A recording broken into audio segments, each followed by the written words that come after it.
Sebentar lagi kita akan mulai. Nah, udah kondusif ya.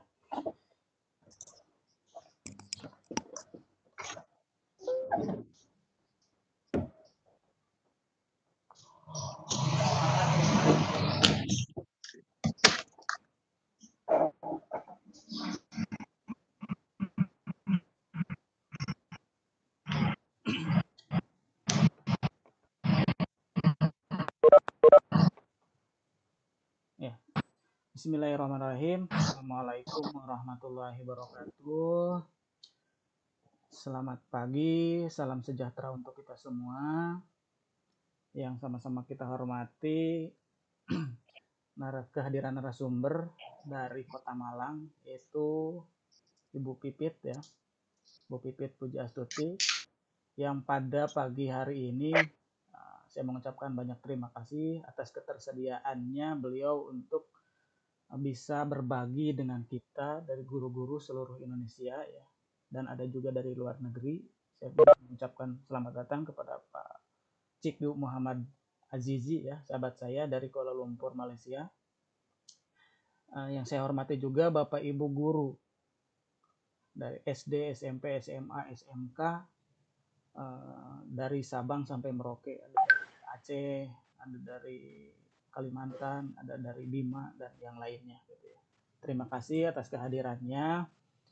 Kita sharing-sharing di pagi hari yang cerah ini ya, waktu Jakarta jam 10 lebih 7 menit.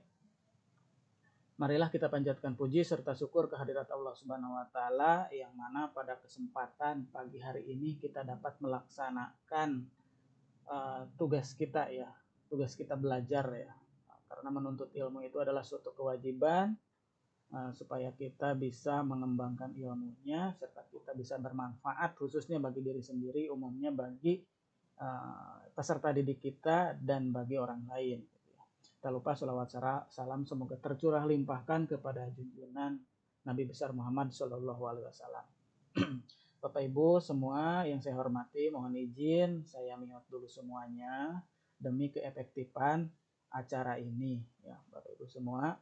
Nanti kalau ada yang bertanya boleh lewat chat di partisipan ya, di chat room ini disampaikan nanti yang akan saya bacakan gitu ya. Nanti akan ada 2-3 sesi untuk pertanyaan. Satu sesinya ada 3 pertanyaan yang akan nanti saya bacakan. Dan apabila ada waktu nanti bisa sesi selanjutnya untuk bertanya langsung kepada Mbak Pipit ya. Nah, Bapak Ibu semua, nanti saya akan men-share daftar hadir ya, yang akan saya share di chat itu untuk mensinkronkan dengan sertifikat yang Bapak Ibu telah isi kemarin gitu ya. Jadi yang dapat sertifikat adalah yang mengisi daftar hadir. Saat ini yang partisipan yang hadir adalah 72 orang ya. Mudah-mudahan nanti peserta atau teman-teman yang lain, teman-teman guru yang lainnya bisa menyusul gitu ya. Apabila nanti yang belum bisa hadir mungkin bisa memberitahukan, karena banyak chat masuk ke saya yang ingin ikut gitu, tapi kalau kuota sudah full jadi dibatasi gitu ya Bapak Ibu semua. Mohon izin semuanya. Marilah Bapak Ibu semua, sebelum acara kita mulai, kita bacakan basmalah. Untuk yang beragama lain silahkan berdoa sesuai dengan kepercayaannya masing-masing. Bismillahirrahmanirrahim. Nah, untuk selanjutnya yaitu pemaparan yang akan disampaikan oleh Ibu Pipit ya, dari Kota Malang. Beliau juga seorang instruktur media guru, dan beliau juga merupakan guru berprestasi tingkat nasional tahun 2018 ya. Sangat mumpuni untuk menyampaikan ini, karena beliau juga sering menyampaikan materi yang sama di berbagai event Saya meminta beliau untuk mengisi ini, untuk berbagi bersama kita. Mudah-mudahan apa yang disampaikan Suaranya tidak begitu jelas ya.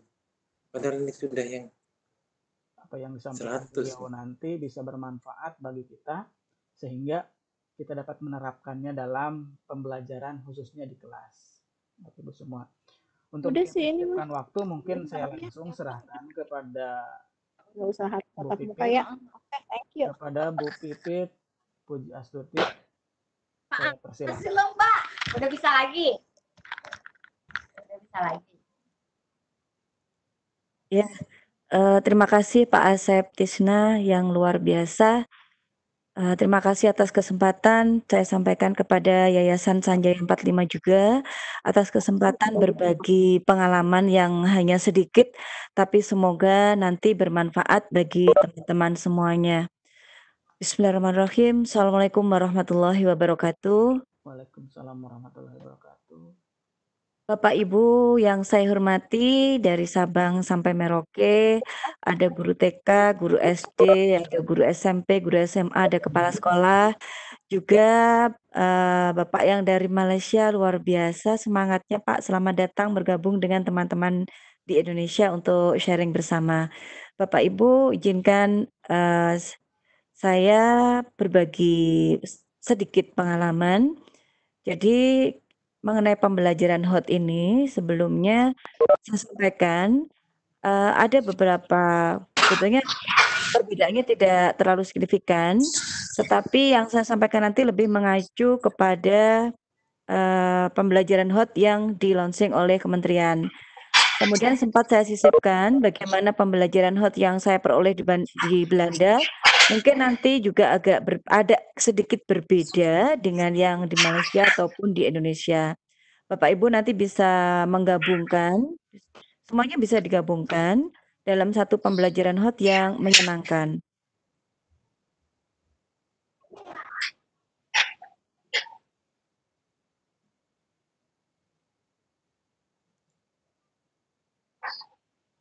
Tadi saya sudah diperkenalkan oleh Dr. Asep Tisna.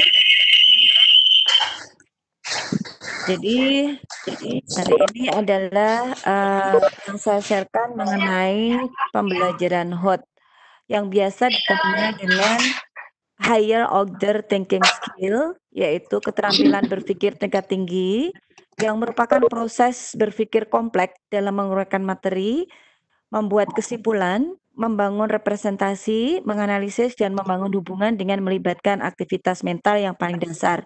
Ini menurut Resnick tahun 1987. Ada beberapa pendapat lain juga. Bapak Ibu yang perlu saya garis bawahi, selama ini teman-teman itu banyak yang bertanya, kesulitan bagaimana menerapkan pembelajaran HOT. Sebetulnya pembelajaran HOT itu sangat mudah sekali. Jadi tidak serumit dan tidak sesulit yang Bapak Ibu mungkin bayangkan. Saya yakin banyak Bapak Ibu di sini yang sudah mungkin juga lebih ahli dalam pembelajaran HOT. Tapi ada beberapa sudut pandang. Kebetulan saya mengajarnya di sekolah dasar. Materi yang saya sampaikan nanti insya Allah secara umum, tetapi untuk contoh-contohnya, mohon maaf yang saya tampilkan adalah di jenjang sekolah dasar yang selama ini saya lakukan. Jadi apa itu pembelajaran HOT sekarang? Itu pembelajaran berpikir tingkat tinggi, itu diarahkan untuk menguasai kompetensi keterampilan 4C, yaitu creativity thinking and innovation, critical thinking and problem solving, communication, dan collaboration. Kemudian peta kompetensi dari keterampilan 4C ini adalah ini dari pembelajaran framework pembelajaran abad 21 bahwa creative thinking dan innovation menghasilkan, mengembangkan dan mengimplementasikan ide-ide mereka secara kreatif baik secara mandiri maupun secara kelompok. Critical thinking and problem solving mengidentifikasi, menganalisis, menginterpretasikan, dan mengevaluasi bukti-bukti, argumentasi, klaim, dan data-data yang tersaji secara luas melalui pengkajian secara mendalam serta merefleksikannya dalam kehidupan sehari-hari. Communication mengkomunikasikan ide-ide dan gagasan secara efektif menggunakan media lisan, tertulis maupun teknologi. Sedangkan collaboration bekerja sama dalam sebuah kelompok dalam memecahkan permasalahan yang ditemukan. Jadi ini yang sekarang kita gaungkan bahwa pembelajaran itu lebih ke arah collaboration daripada kompetisi. Itu juga yang saya temukan kemarin di Belanda bahwa mereka tidak ada kompetisi sama sekali. Yang diutamakan adalah kolaborasi bagaimana siswa itu bekerja sama untuk memecahkan suatu masalah atau menyelesaikan tugas yang diberikan oleh gurunya. Bagaimana pembelajaran itu dapat dikatakan hot? Nah, Bapak Ibu semuanya, selama ini Bapak Ibu kebingungan bahwa hanya pembelajaran tertentu yang bisa dibuat untuk pembelajaran hot. Sebetulnya semua KD meskipun itu KKO-nya di tingkat C1, C2, C3 itu bisa dibuat pembelajaran hot. Hanya nanti evaluasinya itu tidak bisa dipaksakan. Nanti akan saya paparkan di belakang. Jadi aspek hot itu meliputi transfer knowledge, kemudian critical and creative thinking, dan problem solving. 3 itu. Banyak sekali miskonsepsi mengenai transfer knowledge ini. Bagaimana transfer knowledge itu misalkan siswa membaca, siswa melihat video, itu sudah dikatakan transfer knowledge, padahal bukan.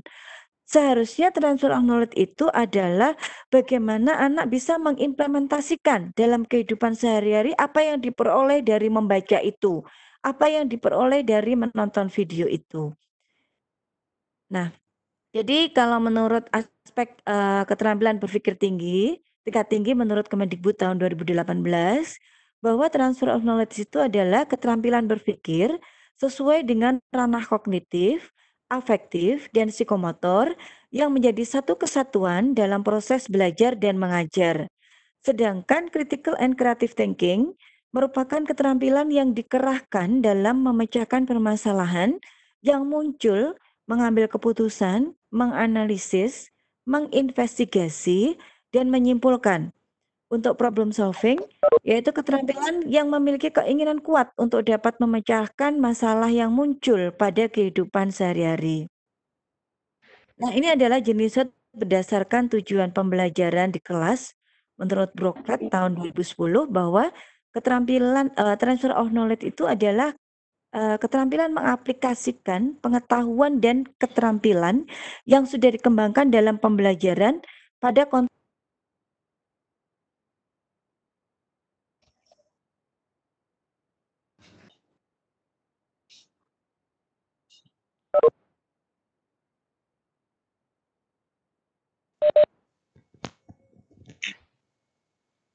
Mohon maaf, Mbak Pipit.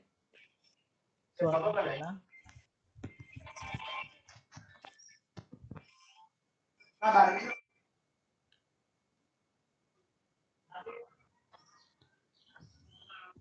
Halo, Mbak Pipit. Mohon izin, Mbak Pipit. Suaranya hilang.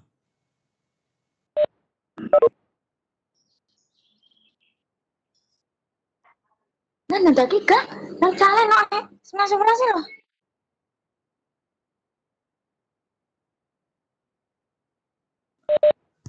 Halo, cek. Mbak Pipit. Bisa dengar suara saya, Mbak Pipit? Halo.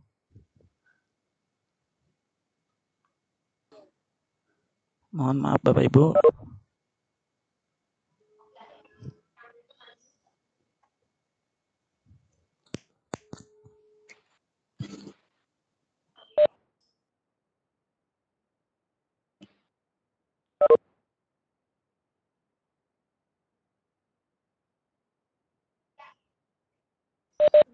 Suaranya hilang. Iya.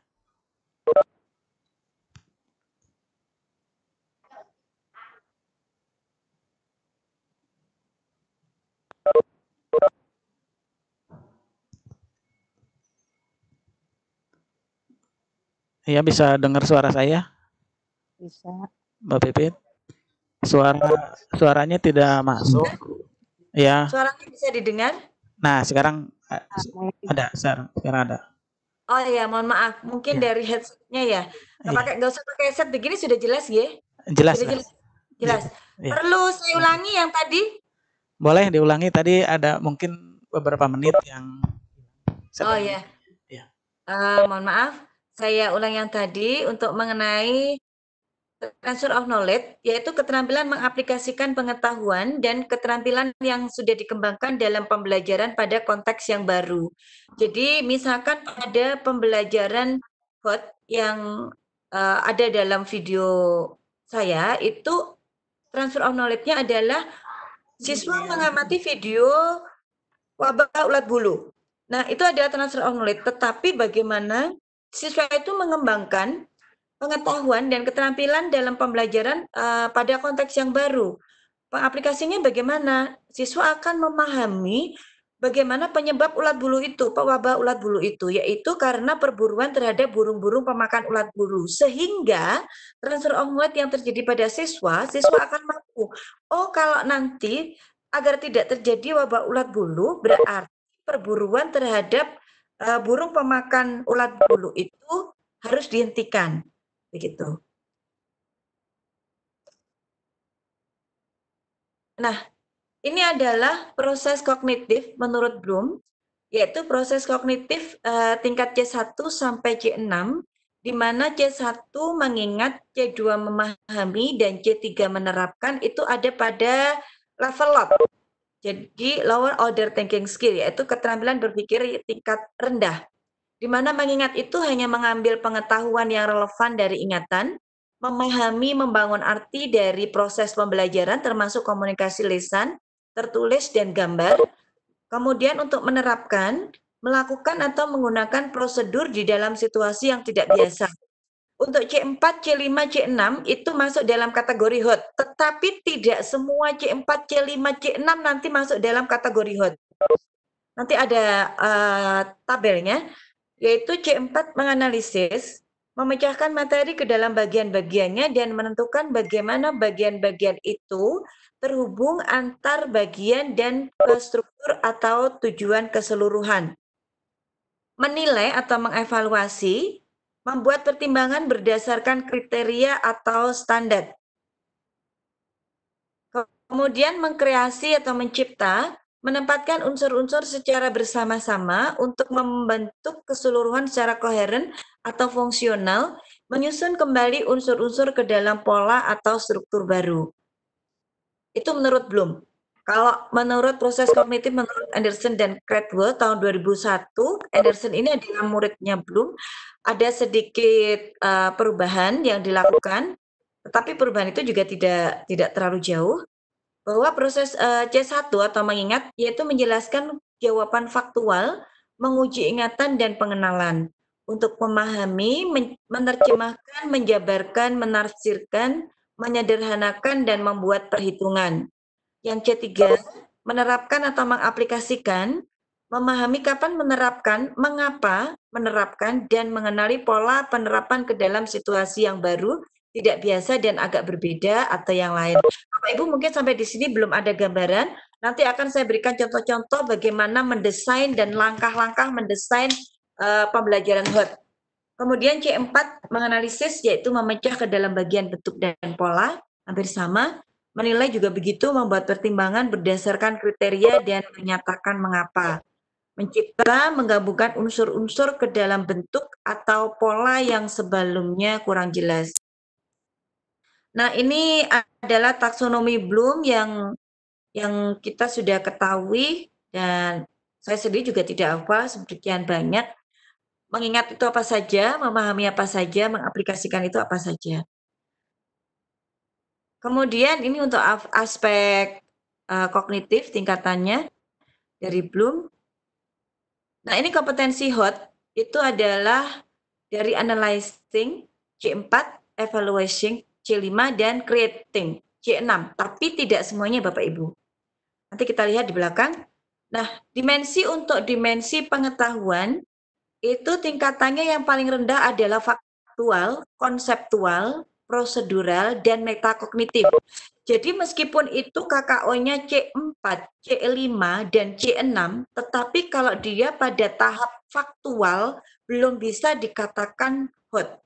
Faktual itu bagaimana? Pengetahuan tentang elemen-elemen terpisah dan memiliki cirinya sendiri, meliputi pengetahuan tentang terminologi dan detail dan elemen-elemen yang lebih spesifik. Untuk konseptual, pengetahuan tentang bentuk yang lebih kompleks dan terorganisasi, mencakup klasifikasi dan kategori prinsip, mode, dan struktur. Jadi misalkan begini Bapak Ibu, untuk pembelajaran mengenai ekosistem. Nah, kalau Bapak Ibu mengajarkan ke anak-anak, komponen-komponen ekosistem itu ada dua macam, yaitu komponen abiotik dan komponen biotik. Komponen biotik itu adalah komponen yang terdiri dari makhluk hidup, misalkan binatang, hewan. Komponen abiotik yaitu makhluk tak hidup, ada batu, ada udara, ada air, itu termasuk faktual. Itu termasuk pada konsep faktual. Sedangkan untuk konseptual, pengetahuan tentang bentuk lebih kompleks dan terorganisasi itu adalah ciri-ciri. Misalkan definisi dari komponen abiotik itu apa? Definisi dari komponen biotik itu apa? Ciri-ciri dari komponen biotik apa? Ciri-ciri dari komponen abiotik itu apa? Dari sini Bapak Ibu bisa ya ada gambaran, biasanya bingung antara di mana faktual dan konseptual. Kemudian bagaimana dengan prosedural? Prosedural adalah pengetahuan tentang bagaimana melakukan sesuatu, mencakup pengetahuan dalam hal keterampilan, algoritmik, teknik dan metode dan mode serta struktur. Jadi ini ada langkah-langkah prosedural yang harus dilakukan. Kalau prosedural. Kalau metakognitif itu bagaimana kesadaran seseorang tentang bagaimana ia belajar, kemampuan untuk menilai kesukaran suatu masalah. Jadi misalkan pada ekosistem, misalkan pada suatu ekosistem katakan ekosistem kolam. Bagaimana misalkan ekosistem kolam itu pohon-pohonan dicabut oleh manusia. Berarti nanti akan berdampak pada komponen ekosistem yang lain. Nah, itu siswa bisa menganalisis. Oh, berarti kalau misalkan agar tidak mengganggu ekosistem yang lain, siswa akan merawat, punya kesadaran merawat, menanam, menyirami, dan memupuk misalkan tanaman-tanaman itu. Jadi siswa sudah bisa menilai dan dapat melakukan apa yang harus dilakukan untuk menjaga keseimbangan ekosistem. Itu adalah pada taraf dimensi pengetahuan metakognitif. Ini adalah dimensi yang paling tinggi, dimensi pengetahuan yang paling tinggi. Dari sini mungkin Pak Tisna, apakah saya terlalu cepat? Ya, Bisa dilanjut Pak Tisna? lanjut Bu. Lanjut. Seperti ini misalkan kombinasi dimensi pengetahuan dan proses berpikir. Dimensi pengetahuannya ada tingkat paling rendah faktual, konseptual, kemudian prosedural, metakognitif adalah yang paling tinggi. Sedangkan dimensi proses kognitif yang paling rendah adalah mengingat, memahami, menerapkan, menganalisis, mengevaluasi, dan mencipta. Nah, di sini area hot itu ada di sini Bapak Ibu. C4, C5, C6, tetapi pada dimensi pengetahuan konseptual, prosedural, metakognitif. Kalau dia ada pada C4, C5, dan C6, tetapi pada dimensi pengetahuan faktual, belum dikatakan pembelajaran itu hot. Gitu nggih. Nanti ada contohnya. Jadi kalau misalkan Bapak Ibu nanti menganalisis KD, ada IPK kunci. IPK kunci itu adalah KKO yang ada pada KD. KKO pada KD misalkan menganalisis. Bapak Ibu menganalisis ini misalkan IPK kunci. Nah, untuk mencapai IPK kunci itu siswa bisa melalui IPK penunjang dulu. IPK penunjang itu adalah diibaratkan tangga untuk mencapai IPK kunci atau IPK target yang ada pada indikator. Jadi kalau KKO pada indikator itu menganalisis, siswa tidak mungkin langsung diajak menganalisis. Sebelumnya bagaimana? Mengingat dulu, kemudian memahami, kemudian menerapkan, baru siswa menganalisis. Nah, ini adalah kunci untuk membuat KKO pada indikator. Ini yang biasanya agak diabaikan oleh kita semua, bahwa KKO pada indikator itu harus berurutan. Apakah boleh misalkan nggak usah C1 untuk menganalisis, langsung siswa diajak C2, silahkan. Bapak Ibu yang tahu persis kondisi siswanya. Misalkan ada di C1 itu siswa sudah mendapatkan materi yang sama, tetapi pada dimensi proses kognitif C1 di tingkat jenjang sebelumnya. Misalkan saya mengajar kelas 5, kemudian ekosistem. Ternyata ekosistem itu ada di materi kelas 4, tetapi hanya pada dimensi kognitif C1. Maka nanti di kelas 5, Bapak Ibu bisa langsung mengajak siswa langsung indikator KKO indikatornya pada C2.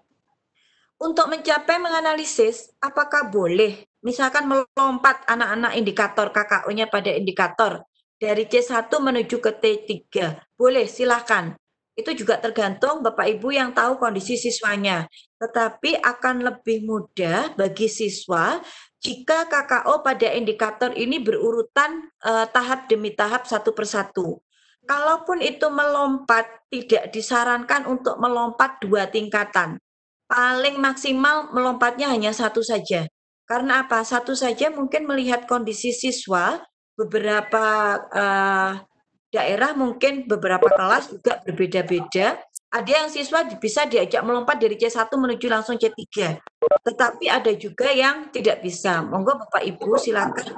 Bapak Ibu yang tahu persis kondisi siswa-siswi Bapak Ibu. Nah, bagaimana dengan IPK pengayaan? IPK pengayaan itu harus di atas IPK kunci. Demikian juga dengan IPK penunjang. IPK penunjang ini tidak boleh melebihi IPK kunci. Kalau IPK kunci atau IPK targetnya KKO pada KD itu C4, maka IPK penunjang harus di bawahnya C4. IPK pengayaan harus di atas C4. C5, boleh C6, boleh silakan. Itu juga kondisi tergantung kondisi siswa masing-masing. Apakah IPK pengayaan harus ada? Tidak harus ada.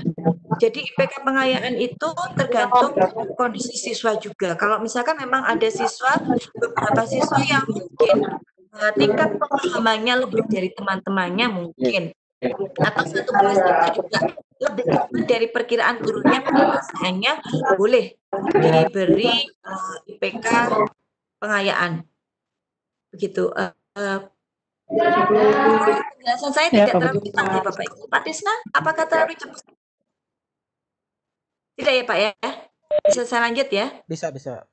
Ya. Cukup. Nah, ini adalah proses psikomotor. Jadi proses berpikir pada aspek psikomotor itu juga bertahap. Dari tingkatan yang paling rendah adalah imitasi. Imitasi itu berarti meniru tindakan seseorang, hanya meniru saja. Misalkan siswa membuat suatu kubus, misalkan kubus saja. Guru memberi contoh, siswa hanya meniru persis apa yang diberikan contohnya. Kemudian manipulasi. Kategori manipulasi berarti melakukan keterampilan atau menghasilkan produk dengan cara mengikuti petunjuk umum, bukan berdasarkan observasi kategori ini. Siswa dipandu melalui instruksi untuk melakukan keterampilan tertentu. Jadi ini melalui petunjuk. Kemudian persisi, kategori persisi berarti secara independen melakukan keterampilan atau menghasilkan produk dengan akurasi, proporsi, dan ketepatan. Dalam bahasa sehari-hari, kategori ini dinyatakan sebagai tingkat mahir. Artikulasi yaitu memodifikasi keterampilan atau produk agar sesuai dengan situasi baru atau menggabungkan lebih dari satu keterampilan dalam urutan harmonis dan konsisten. Sedangkan naturalisasi artinya menyelesaikan satu atau lebih keterampilan dengan mudah dan membuat keterampilan otomatis dengan tenaga fisik atau mental yang ada. Pada kategori ini, sifat aktivitas telah otomatis sadar penguasaan aktivitas dan penguasaan keterampilan sudah pada tingkat strategis.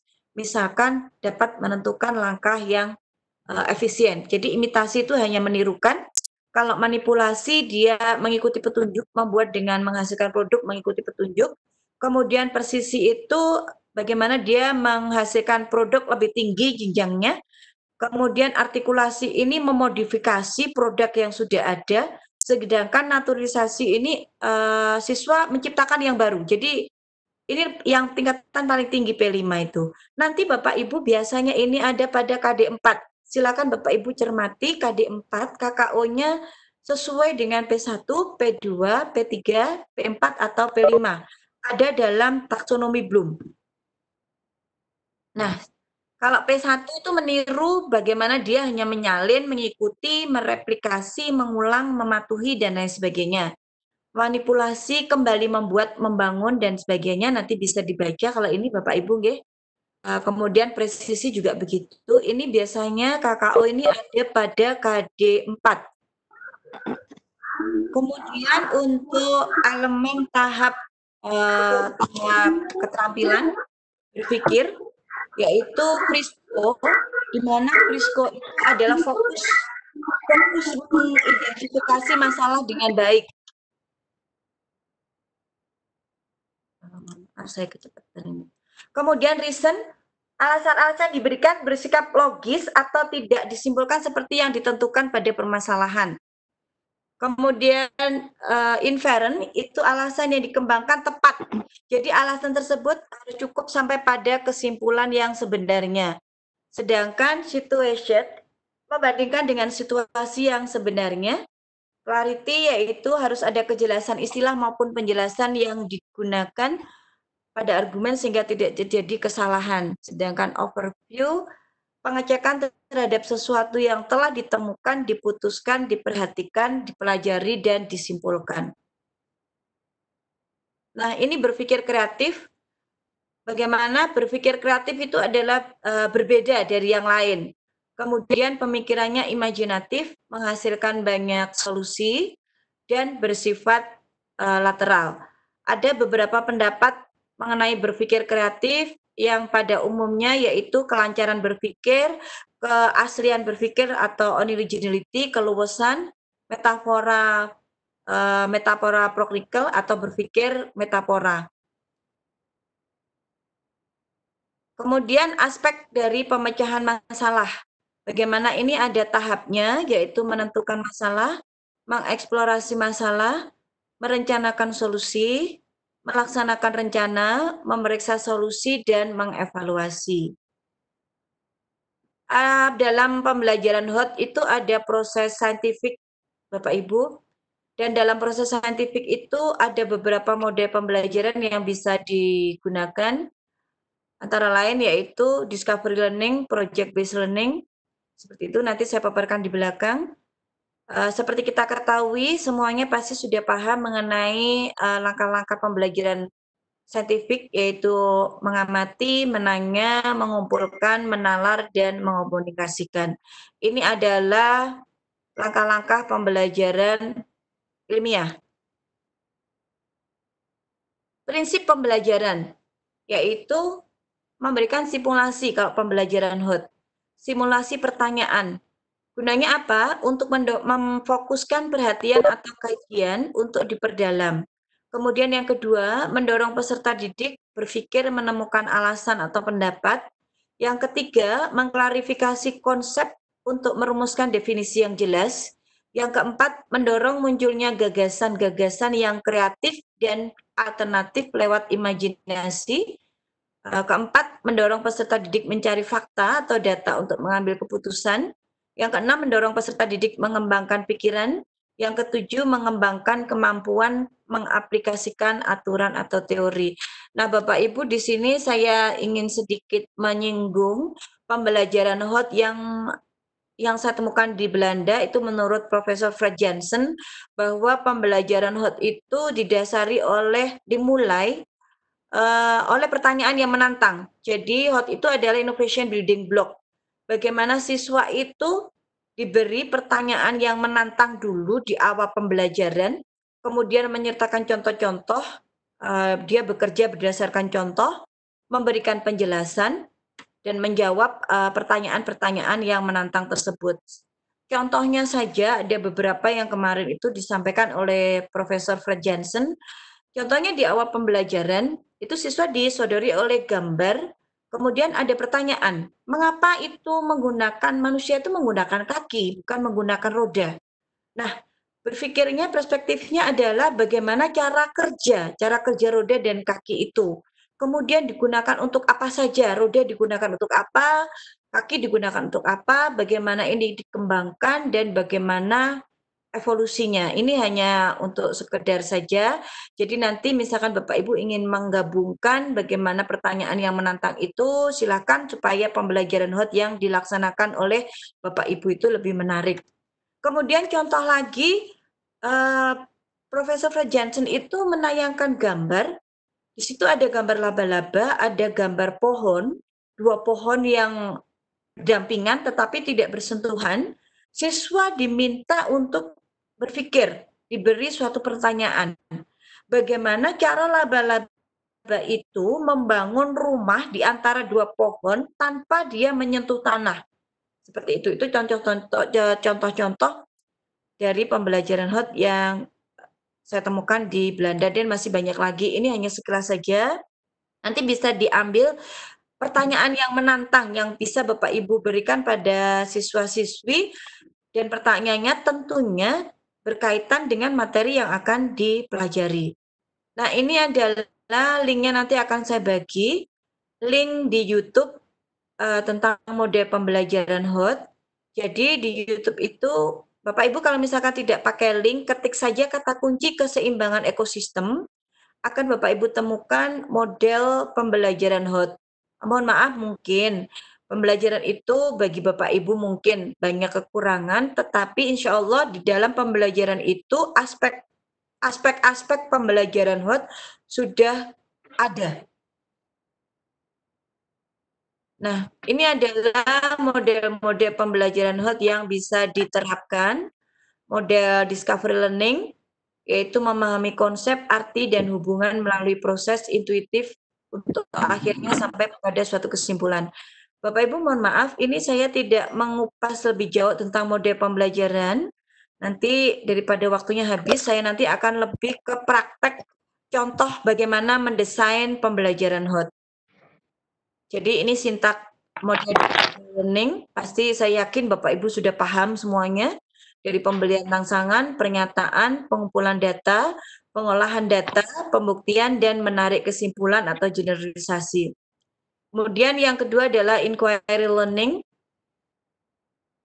membawa peserta didik pada proses penelitian melalui penyelidikan dan penjelasan. Yang sintaknya orientasi masalah, pengumpulan data, dan verifikasi, pengumpulan data melalui eksperimen, pengorganisasian, dan formulasi eksplanasi, serta analisis proses inquiry. Ada problem based learning. Saya lewati ya Bapak Ibu, saya yakin Bapak Ibu sudah paham. Nanti bisa di-share di grup untuk materi-materi ini. Nah, Bapak Ibu, untuk langkah-langkah desain pembelajaran, yang pertama yang harus dilakukan adalah menentukan dan menganalisis kompetensi dasar yang sesuai dengan tuntutan Permendikbud nomor 24 tahun 2006 tentang kompetensi dasar yang menjadi sasaran minimal yang akan dicapai sesuai dengan kompetensi dasar. Jadi Bapak Ibu nanti mencari pembelajaran yang akan diajarkan oleh Bapak Ibu. Format pasangan KD ada KD pengetahuan atau KI 3, kemudian kompetensi dasar keterampilan atau KI 4. Yang kedua, tentukan target yang akan dicapai sesuai dengan kompetensi dasar, sesuai dengan format dijawab, dan cara memisahkan target kompetensi dengan materi yang terdapat pada KD. Nanti saya berikan contohnya juga. Jadi di sini adalah kompetensi dasar KD pengetahuan, KI 3-nya apa, Bapak Ibu isi. Kemudian KD keterampilannya apa, atau KI 4, Bapak Ibu isi. Kemudian target KD. Target KD ini adalah target pengetahuan yang KI 3, target pengetahuan yang diamanatkan oleh KD. KI 4 juga begitu. Jadi antara KD dengan target KD ini sama. Yang dimaksud target KD yaitu kompetensi dasar itu. Jadi misalkan KKO pada kompetensi dasar menganalisis, berarti nanti KKO pada target KD-nya juga menganalisis. Nah, kemudian proyeksikan dalam sumbu simetri kombinasi dimensi pengetahuan dan proses berpikir. Nah, di sini Bapak Ibu nanti kalau misalkan pada KD KI 3 itu menganalisis Bapak Ibu proyeksikan dulu ke sini. Nah, nanti ada contohnya juga, misalkan menganalisis jaring-jaring makanan begitu, hubungan jaring-jaring makanan dengan keseimbangan ekosistem. Bapak Ibu sebelum menganalisis, siswa di indikatornya apa KKO-nya? Oh, mengingat dulu, misalkan mengingat komponen-komponen dari ekosistem. Nah, Bapak Ibu kalau mengingat komponen-komponen ekosistem atau mengidentifikasi itu ada pada C1, mengidentifikasi komponen-komponen ekosistem. Kalau Bapak Ibu mengidentifikasi komponen-komponen ekosistem berarti ada pada C1 tingkat faktual. Karena apa? Mengidentifikasi komponen-komponen ekosistem itu ada ekosistem biotik, ada ekosistem abiotik. Jadi hanya pada tingkat faktual. Di sini ditulis Bapak Ibu, nanti ada contohnya. Mengidentifikasi, begitu KKO-nya. Kemudian setelah siswa mengidentifikasi, siswa diajak ngapain begitu. Oh, siswa dapat memahami, misalkan setelah siswa mampu mengidentifikasi komponen-komponen ekosistem, indikator yang pertama. Indikator yang kedua, siswa mampu memahami ciri-ciri dari komponen ekosistem. Kalau sudah memahami ada di C2, kemudian ciri-ciri berarti dia ada pada tingkat atau dimensi pengetahuan konseptual. Berarti di sini di kotak ini Bapak Ibu menuliskan memahami. Atau Bapak Ibu misalkan menjelaskan. Kalau pada C2 berarti KKO-nya supaya memahami itu Bapak Ibu bisa memakai KKO menjelaskan. Siswa mampu menjelaskan ciri-ciri dari komponen ekosistem. Berarti KKO menjelaskan ada pada kotak ini.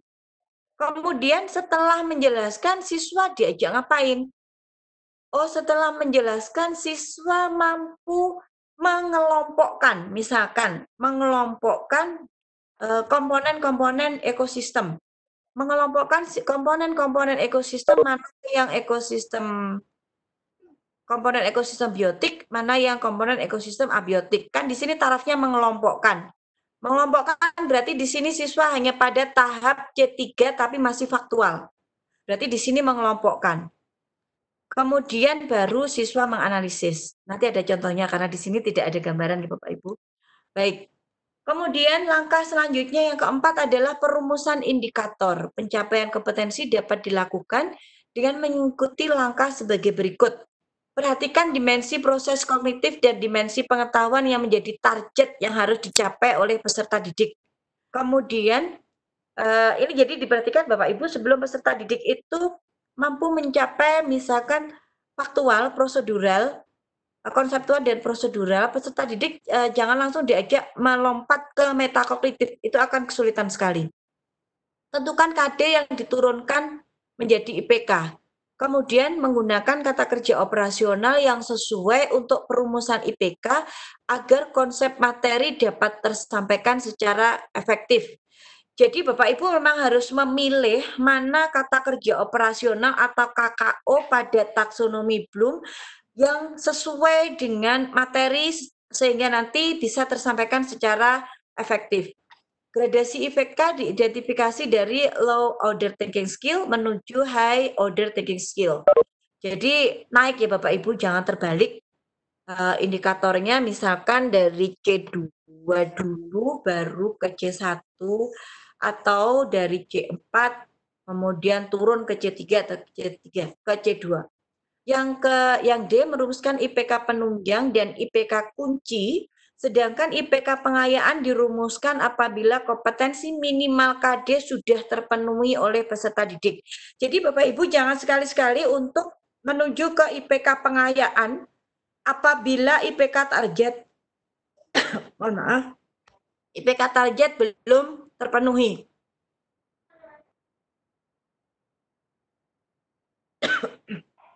Nah, ini nanti adalah format perumusan IPK. Nanti saya langsung saja ke contoh supaya Bapak Ibu lebih jelas. Kemudian merumuskan tujuan pembelajaran. Apakah peningkatan kognitif, psikomotor, atau afektif perumusan tujuan pembelajaran harus jelas dalam menunjukkan kecakapan yang harus dimiliki oleh peserta didik. Kemudian tujuan pembelajaran mengisyaratkan bahwa ada beberapa karakter kecakapan yang akan dikembangkan guru dalam pembelajaran. Selain itu, tujuan pembelajaran ini juga bertujuan untuk menguatkan pilar pendidikan. Nah, sesuai dengan tujuan pendidikan nasional Bapak Ibu untuk merancang pembelajaran HOT seperti yang model video nanti, itu literasi masuk, PPK masuk, keterampilan abad 214C masuk, HOT juga masuk. Nanti ada matriknya saya tunjukkan Bapak Ibu.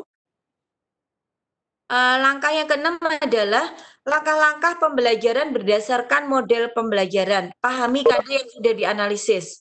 Pahami IPK dan materi pembelajaran yang telah dikembangkan. Pahami sintak-sintak yang ada pada model pembelajaran. Rumuskan kegiatan pendahuluan yang meliputi orientasi, motivasi, dan persepsi. Jadi di kegiatan pendahuluan tidak hanya persepsi saja, tetapi meliputi orientasi, motivasi juga. Nanti ada contohnya RPP-nya. Kemudian rumuskan kegiatan inti yang berdasarkan pada IPK, karakteristik peserta didik, pendekatan saintifik, 4C, kemudian PPK dan literasi. Bapak Ibu membayangkan pasti tidak, Bapak Ibu. Saya yakin Bapak Ibu selama ini pembelajaran yang telah dilakukan itu sebetulnya sudah meliputi pembelajaran berbasis PPK, kemudian literasi, kemudian 4C dan saintifik. Hanya saja semuanya itu hanya tersirat, belum tersurat. Nanti kalau Bapak Ibu pilah setiap langkah kegiatan, Bapak Ibu baru sadar, oh termasuk ini adalah masuk 4C kolaborasi. Oh ini 4C yang kreatif thinking, misalkan seperti itu. Oh ini termasuk literasi baca tulis, ini termasuk literasi sains.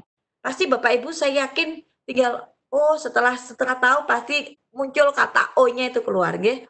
Jadi jangan khawatir bahwa pembelajaran itu bukan pembelajaran yang sulit untuk diterapkan. Kemudian rumuskan kegiatan penutup yang meliputi kegiatan refleksi baik individual maupun kelompok.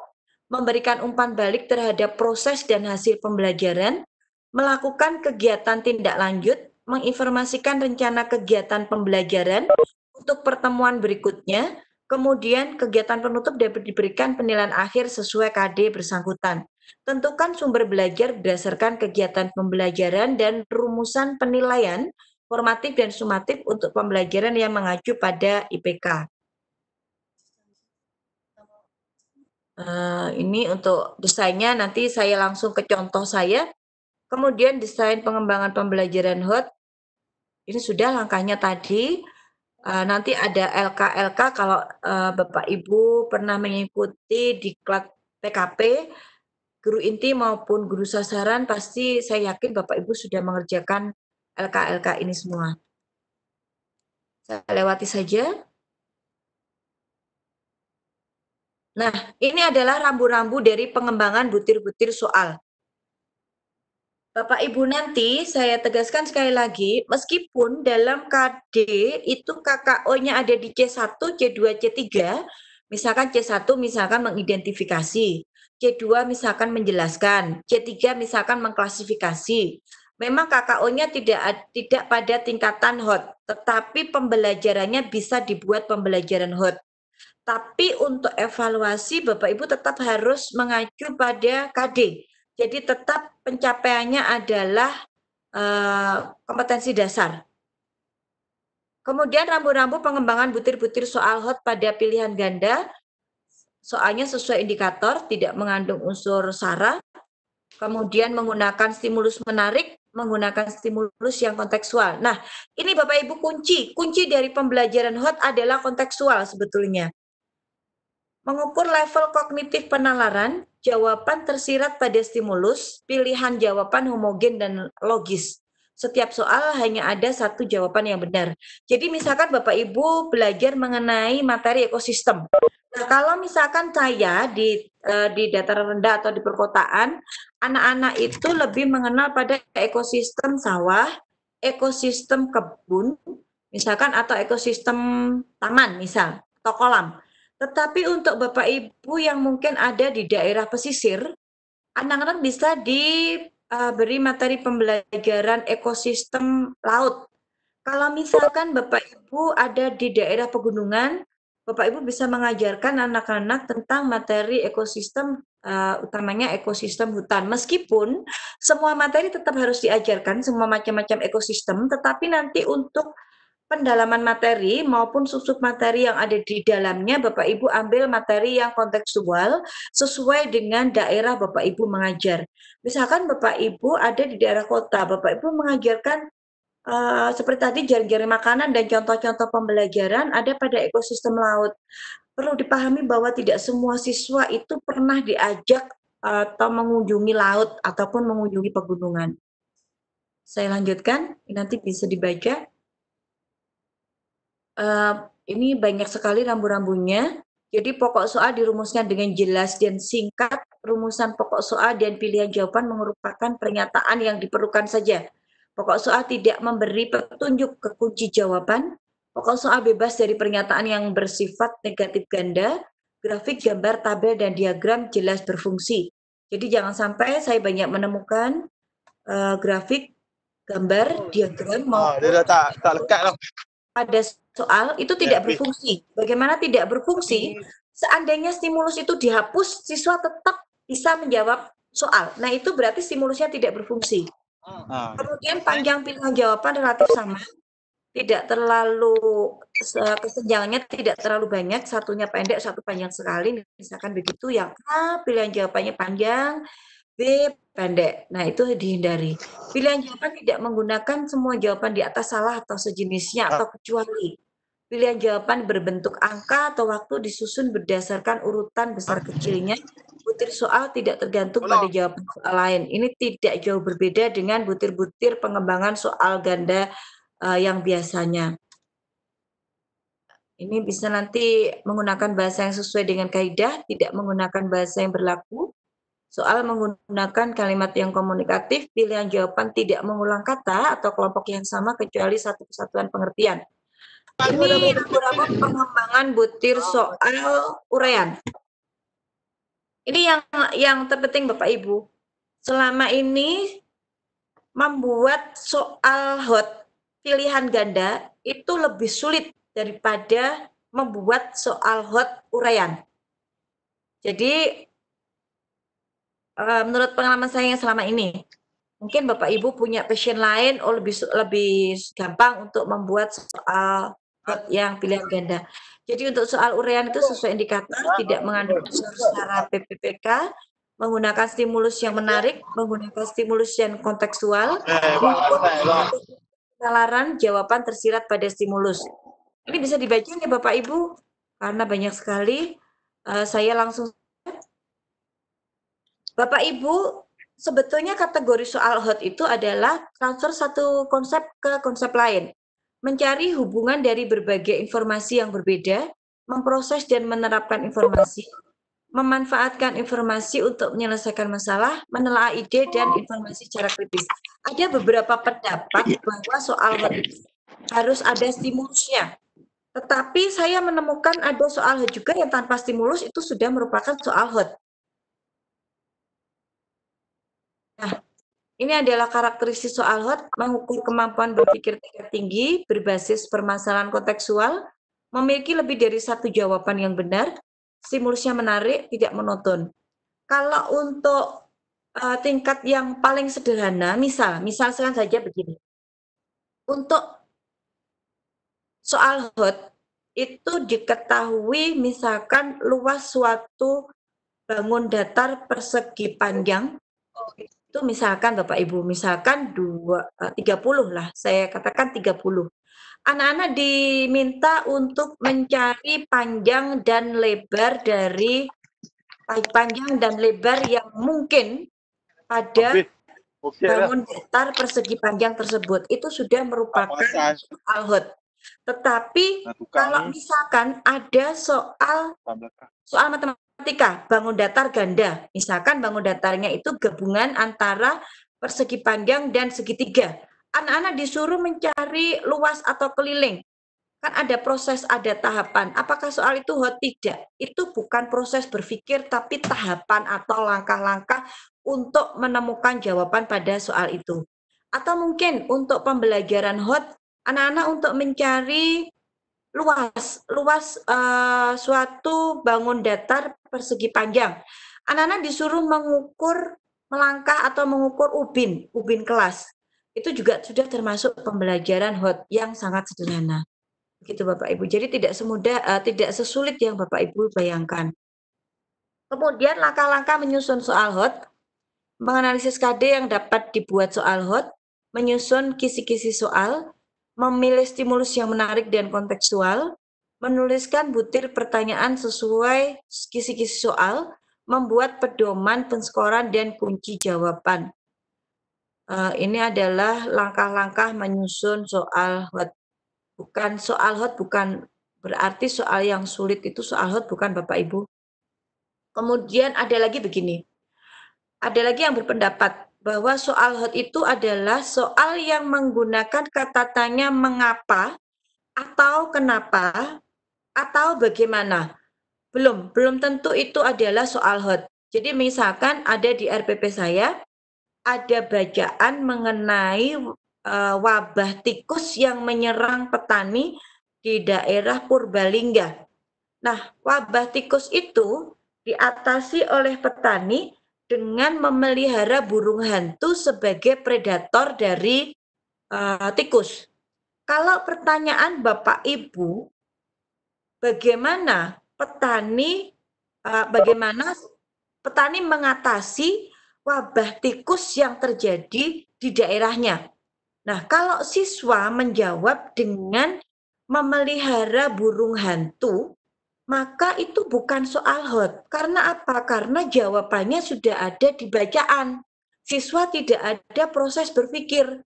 Kalau misalkan soal Bapak Ibu, bagaimana cara lain untuk mengatasi wabah tikus selain memelihara burung hantu? Nah, itu mungkin siswa akan menjawab memelihara ular, memelihara kucing. Nah, itu baru soalnya hot. Karena apa? Karena siswa itu ada proses berpikir dan jawaban siswa itu ada lebih dari satu jawaban yang benar. Begitu nggak Bapak Ibu nggih? Salah satu contohnya. Nah, sudah. Saya share untuk contoh desainnya.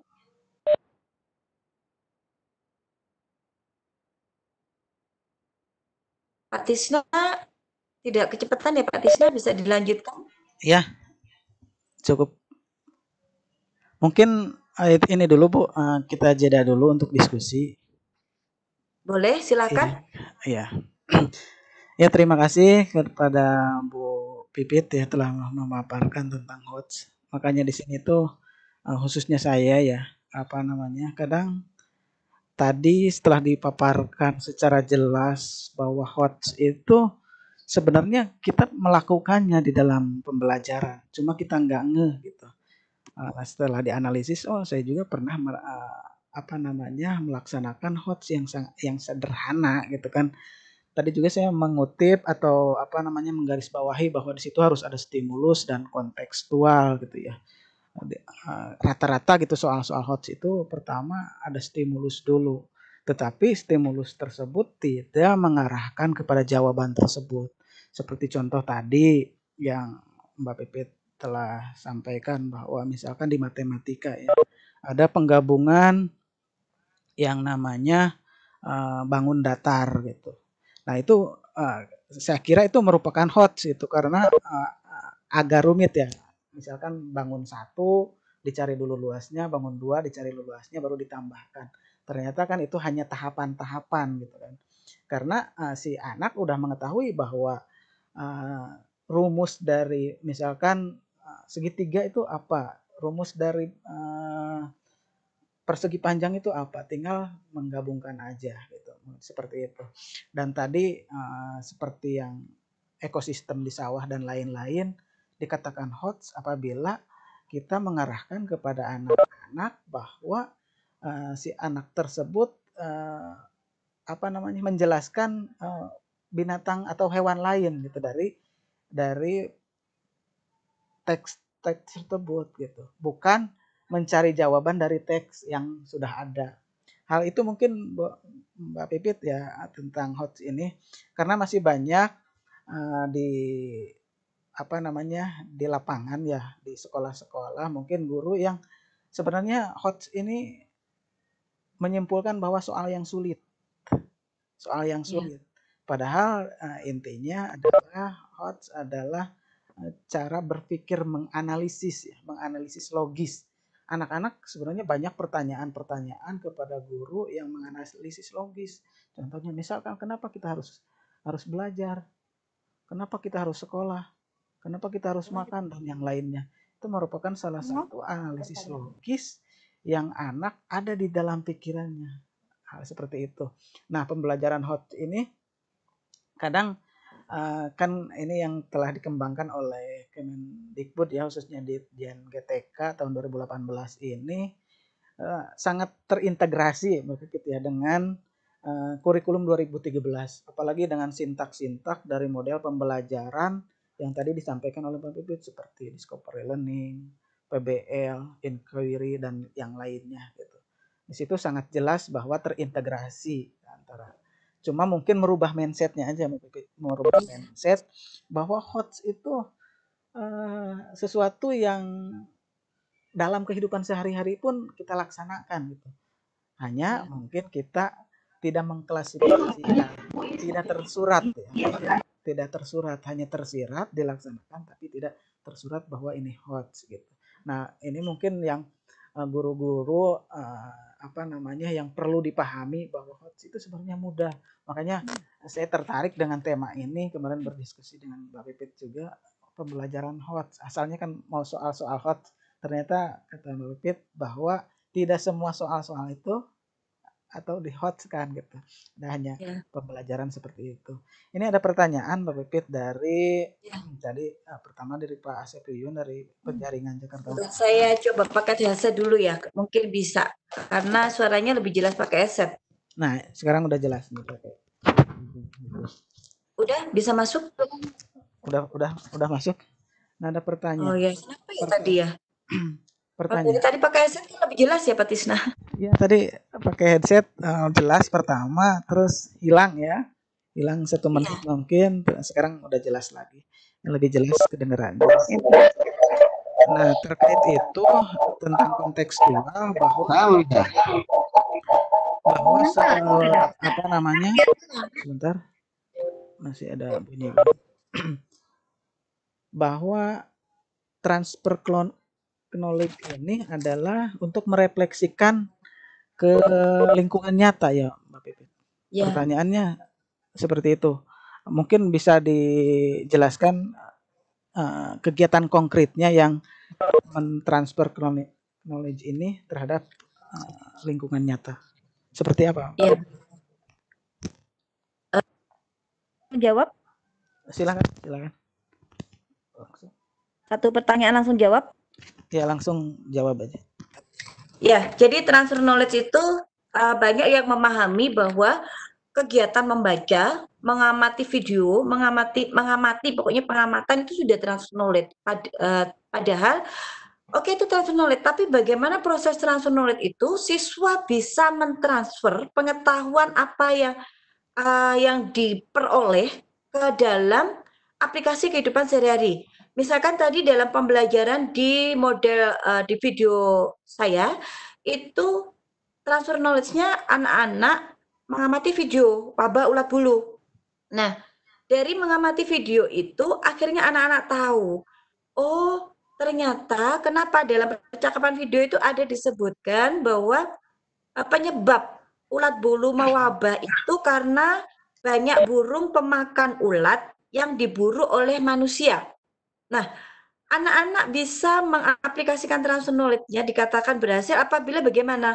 Ternyata dalam analisis anak-anak apabila nanti dalam kehidupan sehari atau diberi kasus, apa yang kamu lakukan jika daerahmu itu diserang wabah ulat bulu begitu misalkan. Anak-anak bisa menjawab, oh berarti harus memelihara burung pemakan ulat bulu. Oh, nanti kalau ada yang para pemburu burung, anak-anak bisa mengingatkan. Misalkan begitu. Contohnya aplikasinya dalam transfer knowledge itu. Begitu Pak Tisna. Halo? Ya Pak Tisna? Oh iya, terima kasih. Saya tadi belum Iya. menyalakan mic-nya. Ada pertanyaan lagi dari Pak Wahyu Hasanah, SMP 3 Situbondo. Iya. Negeri Situbondo. Pertanyaannya, bagaimana bisa menghasilkan pembelajaran yang hot kepada siswa jika gurunya sendiri masih terkungkung dengan model lama ceramah dan tidak menstimulasi siswa untuk berpikir hot? Itu dari Iya. Pak Wahyu. Silakan Bapak Ibu. Ya. Terima kasih. Ini pertanyaan yang bagus sekali. Saya juga masih belajar. Jadi kalau misalkan kita menemukan KD, selama ini pemahaman kebanyakan itu kalau KD-nya KKO-nya di bawah C4 berarti nanti pembelajarannya tidak bisa dihotkan. Padahal itu adalah salah. Jadi KKO pada KD sekali lagi walaupun C1, C2, C3, C4, C5, C6 pembelajarannya bisa dibuat pembelajaran hot. Tapi evaluasinya tidak menyesuaikan dengan KD. Bagaimana supaya pembelajaran hot? Pertama kuncinya harus gurunya. Begitu. Makanya kita harus belajar. Kalau menemukan KD, mari kita susun rancangan pembelajaran sesuai dengan model-model pembelajaran yang mengacu pada model pembelajaran hot. Model-model pembelajaran hot tadi sudah saya sampaikan adalah pembelajaran seperti model pembelajaran discovery learning, inquiry learning, kemudian project based learning tadi. Kalau kita mengikuti sintak-sintak model pembelajaran itu, insya Allah pembelajaran kita akan masuk atau kategori pembelajaran. Videonya nggak bisa. Saya tunjukkan dulu. Bisa saya tunjukkan Pak Tisna? Boleh, silakan. Ya.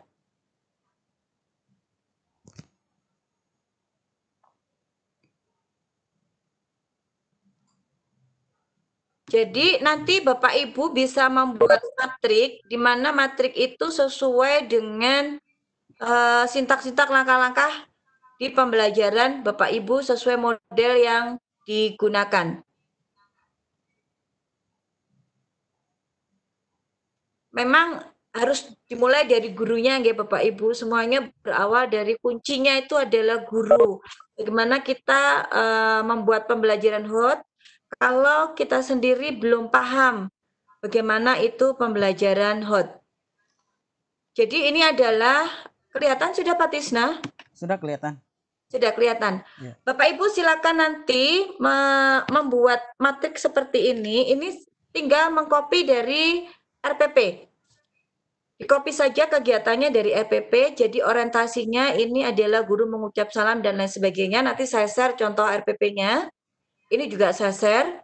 Nah, ini adalah sebetulnya ini masuk RPP, tetapi kalau saya masukkan RPP, kolom kegiatan pembelajaran ini akan sangat kecil sekali karena terlalu banyak kolom di sini.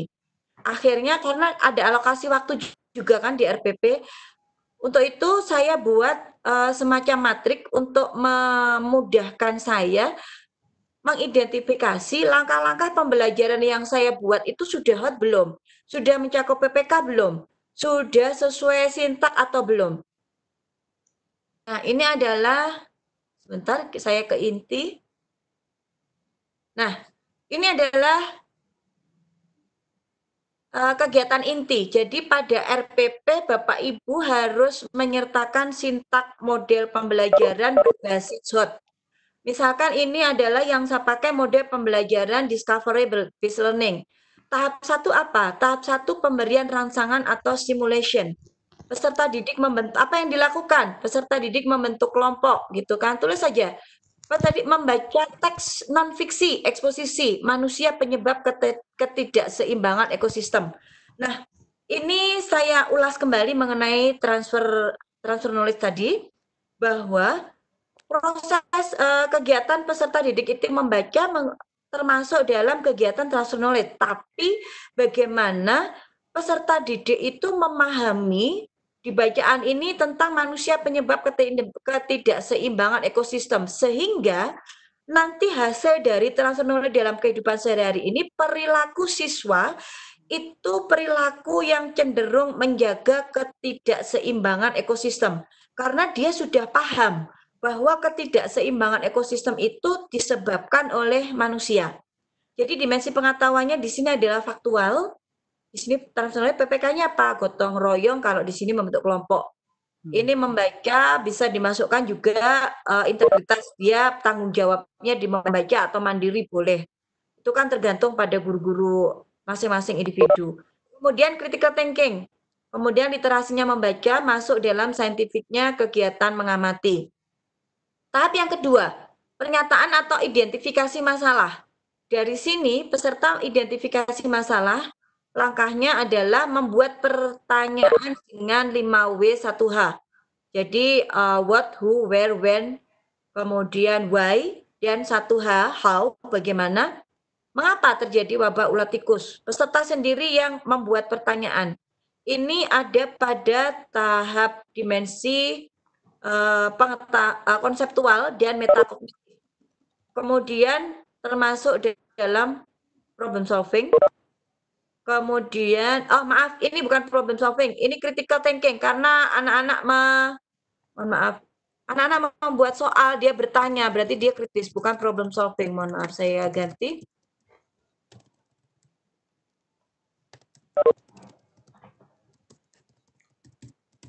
Kemudian ini karena ini berkelompok, maka PPK-nya gotong royong. Gotong royong masuk, integritas tanggung jawab dia karena diberi tugas masuk. Kemudian critical dan creative thinking, collaboration juga masuk. Literasinya literasi apa? Literasi sains masuk. Kemudian kegiatan saintifiknya adalah pada tahap dia langkahnya menanya. Ini kalau Bapak Ibu memakai mode pembelajaran yang sudah direkomendasikan, mode pembelajaran nantinya akan langkah-langkahnya pada pembelajaran berbasis HOT, itu harus menuruti pada sintak-sintak itu. Iya. Sudah ya Bapak Ibu, insya Allah dari sini sudah bisa dipahami ya. Jadi saya yakin Bapak Ibu nanti kalau sudah membuat matrik RPP atau kegiatan pembelajaran yang sudah Bapak Ibu rancang, kalau dikelompokkan seperti ini, oh ini dimensi pengetahuan apa? Oh hotnya ini di mana? Kemudian PPK-nya di mana? 4C-nya di mana? Literasinya di mana? Saintifiknya di mana? Saya yakin pasti sudah include di situ. Keren.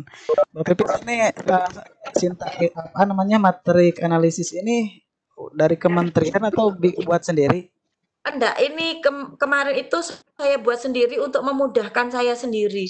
Jadi ini dimensi pengetahuannya sudah termasuk metakognitifnya ada atau tidak? Proseduralnya sudah masuk belum? Kemudian konseptualnya, kemudian hotnya yang 3 aspek hot itu transfer knowledge, critical dan creative thinking, problem solvingnya sudah ada atau belum? Nanti bisa dicek di sini. Jadi kalau misalkan ternyata ada salah satu aspek hot yang belum masuk, Bapak Ibu bisa menambahkan satu langkah kegiatan pembelajaran, tentunya harus disesuaikan pada tahap sesuai sintak ini. Kemudian PPK-nya juga, literasinya juga, begitu Pak. Mungkin nanti kalau Bapak Ibu menggunakan media IT, siswa mengamati video, itu kan bisa termasuk dalam literasi teknologi juga, pemanfaatan teknologi. Atau mungkin pemanfaatan IT, misal siswa itu membuat komik dengan aplikasi Pixie, itu juga masuk dalam literasi teknologi. Ya. Itu Pak Tisna. Ya, itu bagus sekali matrik ini. Saya juga jadi tercerahkan ya. apa namanya, ini yang namanya tersurat gitu ya, bahwa apa yang kita lakukan ini bisa dikelompokkan mana yang termasuk pembelajaran HOTS, PPK-nya di mana, 4C-nya di mana, literasi serta saintifiknya, sehingga kita memudahkan ini jika kita membuat suatu rangkaian atau paket soal yang dimana kita kan dituntut untuk membuat soal, misalkan dalam satu paket itu 30% atau 40% ini harus HOTS gitu. Kalau dengan adanya matrik ini sangat membantu kita di sebelah mana nih apa namanya menyisipkan HOTS-nya gitu kan. Kalau misalkan ke semuanya kan mungkin untuk khususnya untuk SD ya. Untuk SD itu kan masih ada presentasinya masih mungkin 30% sampai kalau di kelas 6 tahun lalu itu 30%-an gitu ya untuk Nah, pembelajaran. ini materinya untuk pembelajarannya Pak Tisna. Jadi Ini bukan untuk soalnya, untuk kegiatan pembelajaran. untuk kegiatan pembelajarannya gitu ya. Kegiatan Jadi pembelajaran ini bisa copy dari RPP langsung. dari kegiatan pembelajaran itu Ya. di copy terus kita Sesuai dengan RPP. memilih ya menyesuaikan dengan dan saintifiknya juga masuk di situ ya. Ya. Dari KKO itu. Nah, ada pertanyaan lagi dari Pak Ahmad Paujan. Ya. SD Banyuanyar 1 Sampang, Kabupaten Sampang. Pertanyaannya, apakah setiap pembelajaran HOTS itu harus ada media pembelajaran? Langsung. Ya, saya rasa setiap pembelajaran HOT itu tergantung guru ya. Saya juga sebetulnya ya ada media pembelajaran juga bisa. Bagaimana langkah-langkah itu, langkah-langkah pembelajarannya mengacu pada HOT. Jadi transfer of knowledge-nya misalkan apa? Anak-anak diajak mengamati lingkungan sekitar, misalkan. Lingkungan sekitar apa yang terjadi, misal nih, interaksi antara lingkungan, interaksi antara kehidupan manusia dengan lingkungan sekitar. Anak-anak bisa keluar, diajak ke lingkungan sekitar. Kemudian anak-anak menganalisis dan melakukan pembelajaran, aspek-aspek HOT-nya masuk, bagaimana dia mengkritik, kemudian berpikir kreatif, critical thinking-nya, dan pemecahan masalah dari apa masalah yang ditemukan di lingkungan sekitar tersebut. Saya rasa bisa itu, Pak. Iya. Dikaitkan dengan yang tadi yang ceramah kan metode ceramah juga Mbak Pipit nggak salah ya. Karena banyak argumen ataupun guru yang menyalahkan metode ceramah itu salah dalam pembelajaran. Tapi tergantung dari konteksnya pembelajaran tersebut. Cocoknya pakai metode apa dalam pembelajaran. Contohnya ini juga kalau menurut saya sih pembelajaran ceramah juga bisa mungkin untuk dijadikan HOTS. Seperti tadi bercerita tentang sesuatu, tentang suatu daerah atau suatu ekosistem, dan pas pertanyaan secara lisan ke anaknya menggambarkan dari cerita tersebut tapi dalam bentuk lain gitu mungkin. Nah, itu mungkin memancing atau menjadi stimulus bagi anak untuk berpikir kritis untuk pembelajaran HOTS tersebut, seperti itu ya Mbak Pipit ya. Iya. Jadi begini, kalau misalkan pembelajaran ceramah, apakah tidak menutup kemungkinan pembelajaran ceramah itu bisa termasuk pembelajaran HOT? Saya rasa masih memungkinkan, tetapi tidak disarankan. Karena kalau pembelajaran full ceramah, saya rasa anak akan bosan. Jadi silakan nanti Bapak Ibu mengkombinasi meskipun tetap memakai pembelajaran ceramah, tetapi harus dikombinasi dengan metode pembelajaran lain. Jangan pure dari awal hingga akhir ceramah. Saya rasa anak juga akan bosan ya Pak. Padahal ini nanti saya akan membahasnya kalau sudah ke HOT, bagaimana HOT itu menyenangkan bagi anak. Iya. Pembelajaran HOT. Ceramah terus dari awal sampai akhir, karena anak itu kan kalau di gaya belajar anak itu kan ada 3 ya, dari auditori, visual, dan kinestetik gitu kan. Yeah. Tidak semua anak dalam satu kelas itu mempunyai gaya belajar yang auditori. Yeah. Ceramah khusus untuk mungkin masuk ke yang auditori gitu. Nah, dan kita memang dalam pembelajaran HOT ini usahakan bisa mengakomodir semua gaya belajar anak. Jadi yang auditorinya itu tercover, yang visual juga tercover, yang cenderung ke anak yang ke psikomotor juga tercover. Oh iya. Terima Ya, kasih Mbak Pipit. Ini ada satu pertanyaan, ya. Nanti mungkin Mbak Pipit mau menyampaikan materi lain ya, apa namanya? Masih ada file yang ingin saya sampaikan. Oh iya, ini satu lagi pertanyaan dari Dewi Ana Lestari, Kota Malang. Bagaimana merancang pembelajaran HOTS di era pandemi COVID-19 seperti ini, yang sebagian besar pembelajaran beralih melalui daring. Bagaimana strategi untuk menciptakan pembelajaran HOTS menggunakan daring? Ini keren pertanyaannya, Mbak Pipit, silakan. Ya. Keren itu adik saya itu. Oh, Adik saya pertanyaan yang keren ini. Ya, terima kasih ya Bu Ana. Bagaimana dalam pandemi ini memang agak sulit karena apa? Permasalahan yang dihadapi oleh guru se-Indonesia di era pandemi ini adalah sama, yaitu meskipun banyak model-model pembelajaran, banyak aplikasi, banyak software menawarkan berbagai macam pembelajaran daring, tapi perlu diketahui bahwa di Indonesia yang pertama adalah tidak semua daerah bisa terjangkau sinyal. Yang kedua, bahwa tidak semua anak, tidak semua wali murid itu punya gawai yang merupakan salah satu alat yang mendukung untuk pembelajaran daring di era pandemi ini. Adapun misalkan wali murid yang memiliki Android, saya sendiri mendapat masukan, Bu, kalau bisa tugasnya jangan video. Bu, kalau bisa tugasnya jangan terlalu banyak foto, karena itu menyerap lebih banyak kuota. Jujur, saya di era pandemi ini masih belum menemukan formula yang pas untuk mengaplikasikan pembelajaran HOT. Begitu. Jadi, kalau misalkan pembelajaran HOT itu pada anak-anak mungkin percobaan ya, pada percobaan yang pernah saya lakukan ini, pada percobaan, tetapi jika dimasukkan pada ini matrik, kadang masih ada aspek yang belum terpenuhi. Misalkan saja untuk critical thinking. Critical thinking anak-anak itu lebih banyak kalau misalkan pembelajaran daring itu lebih satu arah. Jadi ada yang wali murid saya, ini pengalaman saya pribadi, ada wali murid yang minta saya untuk pembelajaran via Zoom.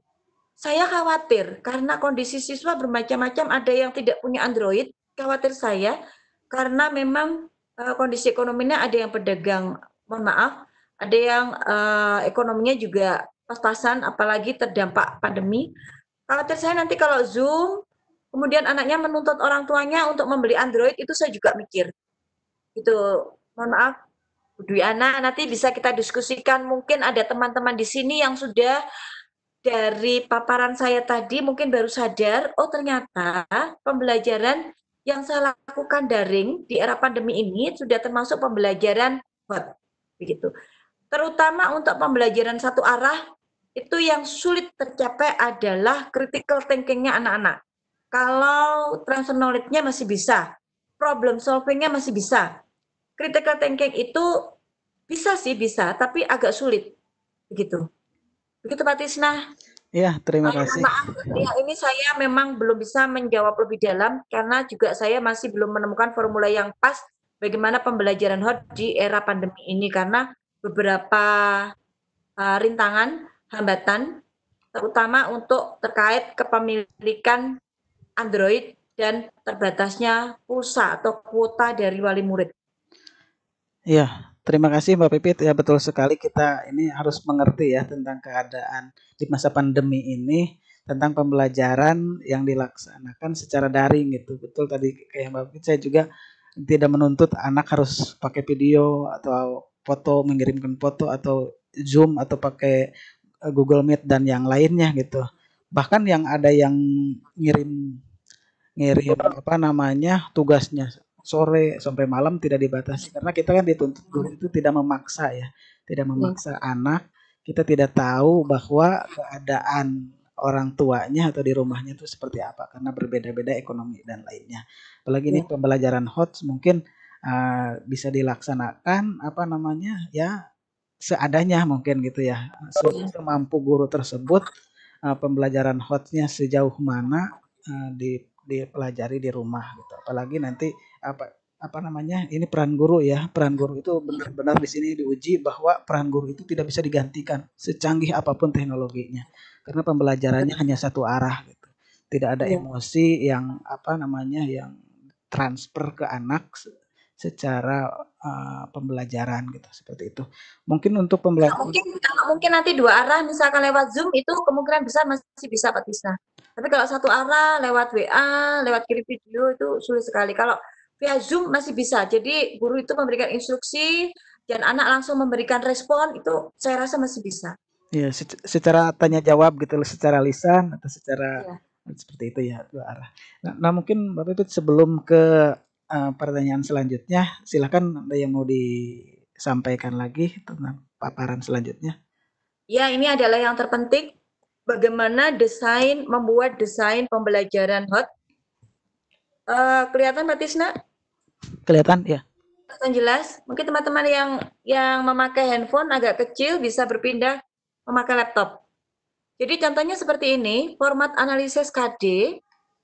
Ambil saja karena di SD itu tematik, Bapak Ibu yang SMP SMA mungkin lebih mudah. Karena di SD itu harus memformulasikan bagaimana pembelajaran itu menjadi tematik, sehingga keterpaduannya itu perpindahannya tidak terasa dan sangat terpadu sekali. Bahasa Indonesia misalkan menguraikan konsep-konsep yang saling berkaitan pada teks non-fiksi. Di sini KKO-nya adalah menguraikan. Kemudian KD pengetahuan, IPA-nya menganalisis. Nah, untuk KD KI 4 Bahasa Indonesia di sini menyajikan, IPA-nya juga menyajikan. Nanti kita lihat yang di bawah. Nah, format penetapan target KD. Target KD sama dengan KD, di sini menguraikan, di sini targetnya juga menguraikan, sesuai dengan KD. IPA-nya menganalisis, di sini juga targetnya menganalisis. Bahasa Indonesia menyajikan, sama, di sini menyajikan. Kemudian IPA, di sini ada 4.5 membuat karya tentang konsep, ini membuat karya. Kemudian di bawahnya, nah di sini kita akan memasukkan KKO dari indikator ke dalam matriks sumbu simetris.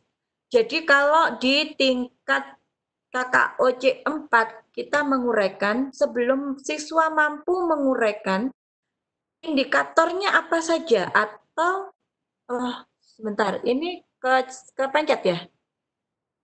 Masih kelihatan Pak Tisna?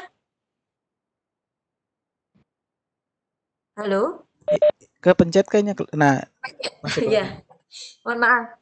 Jadi sebelum menguraikan ke C5, menguraikan itu ada pada tingkat konseptual C5. Anak-anak indikatornya, KKO-nya yang pertama adalah mengidentifikasi dulu. Halo? Halo, ya. Ini kok bisa keluar masuk ya? Sudah? Sudah. Jadi Kelihatan. anak-anak ini adalah KKO pada indikator Bapak Ibu. Ini IPK kunci atau IPK target menguraikan, kemudian IPK penunjangnya sebagai tangga jembatan untuk mencapai IPK kunci, ini adalah indikator, dijadikan indikator, mengidentifikasi, menggali, menghubungkan, menelaah. Kebetulan semuanya ada pada dimensi pengetahuan konseptual. Hanya siswa diajak naik satu level dulu. Dari tingkat C1, C2, C3, C4, baru C5. Kemudian, matriks sumbu ini hanya digunakan pada KI3 atau pengetahuan, aspek pengetahuan. Nah, kemudian untuk IPA, tadi bahasa Indonesia, ini untuk IPA, sebelum siswa diajak menganalisis KD-nya atau target IPK-nya kan menganalisis. Berarti indikatornya di sini mengidentifikasi. Bapak Ibu tergantung dulu mengidentifikasi apa. Boleh pada tingkat faktual, boleh pada tingkat konseptual. Setelah mengidentifikasi, menjelaskan. Kemudian mengelompokkan atau mengklasifikasi. Sebetulnya antara mengelompokkan dan mengklasifikasi ini banyak terjadi kerancuan. Apa bedanya mengelompokkan dan mengklasifikasi? Rata-rata banyak yang menganggap bahwa mengelompokkan dan mengklasifikasi itu sama. Sejatinya ini adalah dua hal yang berbeda. Kalau mengelompokkan itu tidak ada tingkatan, tapi kalau mengklasifikasi itu ada tingkatan. Jadi nanti kalau misalkan mengklasifikasi dari komponen-komponen ekosistem, misal ada pada konsumen pertama, konsumen kedua, konsumen ketiga. Berarti nanti KKO-nya bukan mengelompokkan, tapi mengklasifikasi. Karena dia ada tingkatan yang tidak bisa dibolak-balik. Nah, ini adalah format perumusan IPK Bahasa Indonesia. Di sini sudah saya blok merah, KD-nya menguraikan, jadi target KD menguraikan, ada pada C5, atau disebut IPK kunci, kemudian dimensi pengetahuannya karena di sini konsep-konsep. Nah, dilihat dulu KD-nya Bapak Ibu. Di sini menguraikan konsep-konsep, berarti dimensi pengetahuannya adalah konseptual. Kemudian proses dan dimensi pengetahuan, ini C1 konseptual, menggali C2 konseptual, kemudian C3 menghubungkan konseptual sudah ada di sumbu simetri tadi, menganalisis C4 konseptual dan menguraikan C5 konseptual. Nah, Bapak Ibu ini saya blok KKO-nya. Di sini materinya adalah teks eksposisi, kalimat utama teks eksposisi, kalimat penjelas teks eksposisi, pokok pikiran teks eksposisi. Indikatornya adalah ini langkah yang betul sebetulnya sebelum Bapak Ibu merancang pembelajaran dari KD-KD. Jadi dilihat KD-nya. Nanti kalau sudah KD, Bapak Ibu tentukan indikator. Baru setelah ada berapa indikator, Bapak Ibu lihat ada KD itu jatahnya ada di berapa pertemuan. Setelah itu Bapak Ibu baru memotong indikator-indikator. Kalau misalkan KD itu jatahnya 5 pertemuan, misalkan satu tema ada di 6 PB misalkan untuk apa? Cadangan yang 1 PB misalkan. Jadi ada di 5 PB, di sini ada 10 indikator. Berarti Bapak Ibu harus 10 indikator dijadikan 5 PB. 1 PB Bapak Ibu mengambil 2 indikator. Satu misalkan pertemuan 1. Siswa mengidentifikasi indikatornya, siswa mampu mengidentifikasi kalimat utama pada teks non-fiksi. Kemudian siswa mampu mengidentifikasi kalimat penjelas pada non-fiksi. Sudah, 2 indikator ini ada pada 1 PB atau 1 kali pertemuan. Kemudian selanjutnya setelah siswa mampu mengidentifikasi kalimat utama dan kalimat penjelas, siswa mampu menggali konsep-konsep informasi pada setiap paragraf teks non-fiksi. Baru siswa menghubungkan konsep-konsep informasi yang saling berkaitan pada teks non-fiksi. Ini sama Bapak Ibu. Nah, yang saya blok, mohon maaf, ini sama. Saya blok di sini, Bapak Ibu tinggal memecah dari KD yang ada. Nanti bisa dilihat lagi. Ini kita fokus dulu ke KKO. Kalau sudah begitu, baru siswa diajak menelaah, jadi tidak lompat. Ini yang banyak sekali ditemukan indikator KKO pada indikator melompat dari C2, kemudian balik lagi ke C1, balik lagi ke C3. Seharusnya harus urut, ini yang sering diabaikan. Nah, kata kuncinya menguraikan. Kemudian kalau misalkan Bapak Ibu ingin menambahkan pengayaan, menguraikan ini ada di C5, berarti pengayaannya tidak wajib, harus ada pada C6. Jadi 1 level pengayaan itu sebaiknya 1 level di atas IPK kunci. Kemudian kita lihat lagi yang yang IPA. Nah, ini adalah IPA. IPA ini menganalisis hubungan antar komponen ekosistem dan jaring-jaring makanan di sekitar kita. Dimensi pengetahuannya adalah konseptual.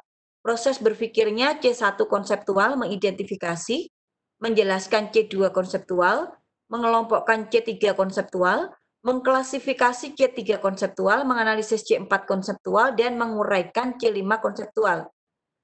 Nah, nantinya ini sama dengan yang di sumbu simetri tadi, Bapak Ibu. Materi dan submaterinya apa? Materinya adalah komponen-komponen ekosistem, terdiri dari komponen biotik dan abiotik. Jenis-jenis ekosistem, ada ekosistem sawah, ekosistem kolam, ekosistem taman. Ini saya ambil, siswa harus tetap memahami beberapa jenis ekosistem karena saya mengajarnya di Kota Malang. Jadi yang kontekstual itu adalah, kebetulan juga sekolah saya adalah mewah, mepet sawah. Jadi yang sawah itu sangat kontekstual sekali. Kemudian ekosistem kolam ada, ekosistem taman juga ada di sekolahan. Kemudian macam-macam hubungan antara komponen ekosistem, rantai makanan, jaring-jaring makanan. Diambil dari mana? Dari KD ini, Bapak Ibu. Materinya dipecah dari KD ini. Kemudian IPK-nya bagaimana? Mengidentifikasi komponen-komponen abiotik, menjelaskan. Nah, begini Bapak Ibu, kalau misalkan Bapak Ibu di sini ada memecah beberapa materi, Bapak Ibu selesaikan satu dulu materi. Jadi kalau misalkan materi pada pertemuan pertama, di sini setelah mengidentifikasi, menjelaskan, mengelompokkan, kok mengidentifikasi lagi? Begitu kan pertanyaannya. Katanya tadi tidak boleh kembali dari C1, C2, C3 balik ke C1 lagi. Bapak Ibu lihat di belakangnya.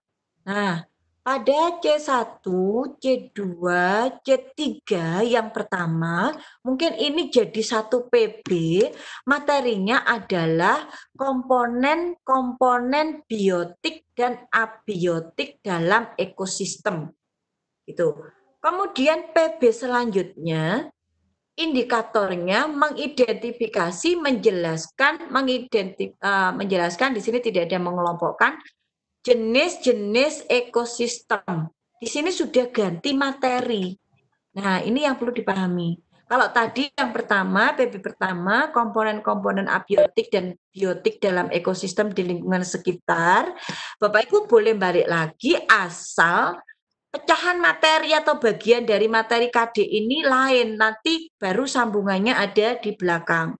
Setelah siswa mengidentifikasi dan menjelaskan, ini dalam satu PB atau katakan satu pertemuan, satu materi, 3 indikator. Jadi materinya PB1 itu komponen-komponen biotik dan abiotik dalam ekosistem, tetapi KKO-nya dalam indikator C1, C2, C3. Urut kan? PB selanjutnya, pembelajaran selanjutnya, atau mungkin Bapak Ibu yang mata pelajaran, ini beda lagi materinya, tetapi masih dalam tema yang sama atau KD yang sama. Jenis-jenis ekosistem di lingkungan sekitar, kan beda komponen dengan jenis. Tetapi indikatornya KKO dalam indikator mengidentifikasi C1, kemudian naik ke C2 menjelaskan. PB yang ketiga, nah makanya ini sebetulnya kalau untuk merancang pembelajaran yang betul seperti ini. Jadi satu KD dibuat dulu indikatornya, baru dipecah-pisah, ada berapa jatahnya, nanti pemenggalannya supaya tepat. Jadi evaluasi setiap PB, Bapak Ibu, tentang yang pertama komponen-komponen biotik dan abiotik dulu. Tidak langsung PB pertama, Bapak Ibu langsung KD ini tidak. Siswa akan kesulitan. Ini kan biasanya satu KD itu tidak mungkin satu PB. Ada yang satu KD itu satu subtema. Ada juga satu KD itu yang satu tema. Kalau di SD tematik ada juga yang satu KD itu ada di 2 subtema. Nah, nanti tergantung Bapak Ibu pemecahannya di sini. Kemudian ini misalkan PB kedua atau pertemuan kedua. Pertemuan ketiga. 4, 5, pertemuan ketiga baru membahas hubungan antara komponen biotik dan abiotik dalam ekosistem. Jadi komponen dulu, jenis ekosistemnya, baru hubungan antar komponen. Hubungan antar komponen juga dimulai dari C1, C2, ini langsung C4, melompat, C3-nya dilompati. Monggo tidak apa-apa, tergantung siswa-siswi Bapak Ibu. Kalau misalkan dirasa mampu boleh melompat, tapi tidak disarankan melompat 2, hanya 1 saja. Dari sini bisa dipahami Bapak Ibu. Atisna kira-kira bisa bingung apa enggak? Iya, ini sangat menarik sekali ya. Kayaknya Ya, waktu 1,5 jam ini nggak cukup Mbak Pipit untuk membedah gitu ya. tentang ini. Iya. Karena waktu Ini sudah hampir selesai, saya cuma menganalisis 2 KD saja. Nanti selanjutnya silakan di-share ini matrik, desain sama RPP, juga PPT saya silakan di-share. Kalau misalkan Bapak Ibu misal ada yang, mau mengisi materi di KKG atau di sekolahnya silakan PPT saya dipakai diganti nama tidak apa-apa, monggo. ya, terima kasih Mbak Pipit, ini sangat menarik nih, saya juga ikut menyimak ini dengan baik gitu ya, supaya saya pun ikut memahami tentang kemenarikan atau menyenangkannya pembelajaran HOT, sehingga kita bisa memahami sesungguhnya pembelajaran HOT ini sangat mudah kita laksanakan dengan tahapan-tahapan yang ya matrik ini yang memudahkan kita dalam pembelajaran HOT tersebut itu. Ini waktunya udah lebih dari Kira-kira 10 menit lagi Pak Tisna. Ini gongnya. Bagaimana pembelajarannya HOT memenyenangkan, nggih? boleh. Bapak Ibu masih setia kan 10 menit? Masih setia. Sayang kalau terputus. Masih Ya. 81. Silakan. Nggak apa-apa ya Pak Tisna? Nggak apa-apa, silakan. Ya. Jadi Bapak Ibu nanti ini adalah gongnya, bagaimana nanti indikator IPK kunci. IPK kuncinya adalah menganalisis hubungan antar komponen ekosistem dan jaring-jaring. Kalau IPK kuncinya sudah tercapai, Bapak Ibu boleh membuat IPK pengayaan. Memerinci itu ada di C5, di atasnya menganalisis. Tapi ini juga tidak wajib. Nah, kemudian Bapak Ibu bagaimana pembelajaran? Tadi sudah pembelajaran HOT, ada gambaran. Bagaimana Bapak Ibu membuat pembelajaran HOT itu menyenangkan? Itu tergantung kreasi pada Bapak Ibu. Di video saya untuk menganalisis hubungan antar komponen ekosistem dan jaring-jaring makanan, peserta didik itu saya buatkan gambar-gambar komponen ekosistem sawah. Jadi ekosistem sawah kan ada ular, ada tikus, ada padi, ada ulat. Saya buatkan gambar, saya print, kemudian saya lubangi, saya beri tali. Jadi masing-masing siswa kelompok itu di situ ada bermain peran, karena anak SD itu cenderung ke bagaimana dia bermain supaya menarik. Kalau saya lebih ke itu bermainnya. Jadi anak-anak itu dia tidak sadar kalau sedang belajar, yang dia rasakan adalah bermain. Nah, di tali begitu, kemudian saya beri tali rafia. Silakan anak-anak untuk menalikan tali rafia di pinggangnya, nanti di video bisa dilihat, di pinggangnya sesuai dengan urutan konsumen 1, konsumen 2, konsumen 3. Jadi anak-anak menyusun bukan menyusun menulis konsumen 1 apa, konsumen 2 tidak. Jadi dari yang pertama dimulai dari produsen dulu yang mengikatkan talinya. Nanti yang produsen apa? Misalkan produsen anak-anak menjawab, kita pancing saja dengan pertanyaan. Kita jangan memberikan arahan, tapi lebih anak-anak dipancing dengan pertanyaan. Itu akan sangat antusias sekali. Coba dimulai dari produsen. Produsennya apa? Padi, misalkan. Tali ikat pinggang pada teman yang bergambar padi. Diikatkan. Nah, padi dimakan oleh siapa? Kemudian, oh tikus Bu, gitu kan. Berarti setelah padi diikatkan ke tikus, gitu. Nanti akan membentuk lingkaran. Coba anak-anak kalau misalkan satu ikatan itu diambil, satu ikatan keluar, dilepas ikatannya keluar, kira-kira apa yang terjadi? Nah, anak-anak menganalisis di situ. Untuk menemukan pokok pikiran saja, kemarin itu caranya saya, setiap kalimat paragraf 1, saya buat kalimat, penggalan kalimat, satu kalimat, satu kertas. Paragraf 1 warna hijau, paragraf 2 warna kuning, paragraf 3 warna merah muda. Nah, anak-anak itu berdiskusi, temukan pokok pikiran dalam setiap paragraf. Kalau sudah ditemukan, pegang satu kertas yang berisi kalimat utama dalam paragraf itu dipegang. Kemudian anak-anak saya ajak main gobak sodor. Nah, di ujung gobak sodor itu, anak-anak akan menempel. Jadi menyelamatkan kertas yang dipegang itu, anak-anak menempel. Nanti setelah itu dikoreksi. Nah, saya yakin Bapak Ibu banyaklah, lebih banyak, apalagi Bapak Ibu yang lebih senior pasti pengalamannya lebih banyak daripada saya. Saya yakin bagaimana membuat pembelajaran menyenangkan itu akan lebih variatif. Itu yang bisa saya sampaikan Bapak Ibu. Semoga yang sharing yang hanya sedikit ini, sangat sedikit ini bermanfaat untuk Bapak Ibu dan untuk kemajuan pendidikan Indonesia serta untuk generasi bangsa, bagaimana kualitas pendidikan akan sangat Insya Allah sangat bagus dengan pembelajaran HOT. Nanti ada pembelajaran di atasnya yaitu STEM. Ada sedikit, ada yang banyak rancu. Kalau pembelajaran STEM itu sudah pasti nanti HOT. Jadi untuk pertama yang HOT dulu. Sudah cukup Pak Tisna. Oh iya, terima kasih Mbak Pipit atas paparannya ini. Masih Makin siang makin menarik ya, pembelajaran HOT itu makin hot. makin panas dan makin hangat ya tentang pembelajaran HOT ini.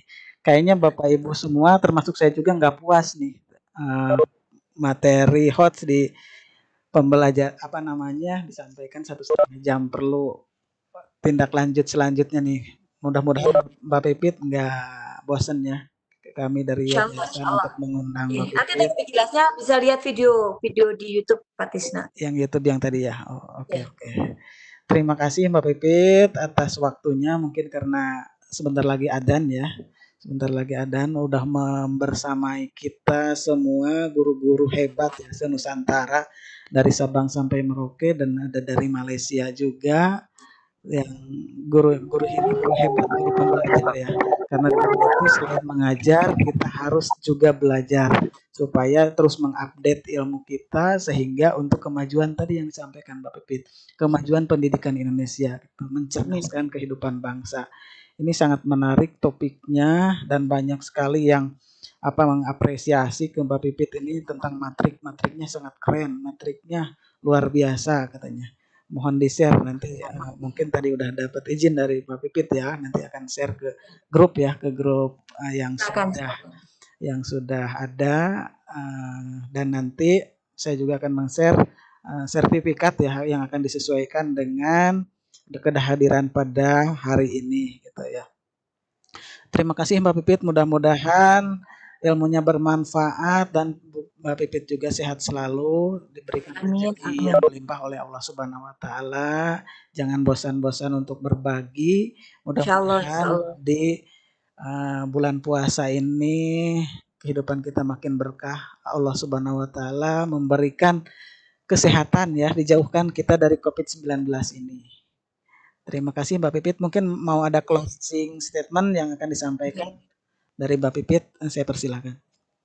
Bapak Ibu hebat, dari Sabang sampai Merauke, juga Bapak Ibu yang dari Malaysia, luar biasa. Terima kasih atas waktunya mendengarkan sharing yang saya hanya sedikit.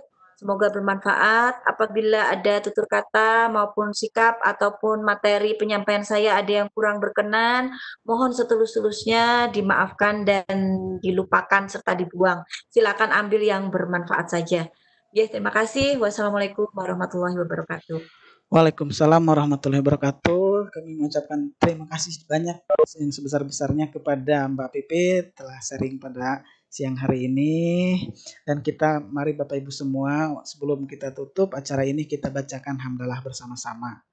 Alhamdulillahirabbil alamin. Saya atas nama Yayasan Sanjaya 45 mohon maaf yang sebesar-besarnya bila ada kata-kata yang kurang berkenan, ada kekurangan dalam penyajian atau pelaksanaan seminar online ini. Mudah-mudahan kita sehat selalu, mudah-mudahan kita selalu dilindungi oleh Allah Subhanahu wa taala. Mohon maaf apabila ada kekurangan. Wabillahi taufiq wal hidayah. Wassalamualaikum warahmatullahi wabarakatuh. Waalaikumsalam warahmatullahi wabarakatuh. Beri tepuk tangan buat Mbak Pipit ya, Bapak Ibu semua. Boleh kasih aplaus buat beliau. Yayasan Sanjaya, terima kasih banyak atas kesempatan yang diberikan.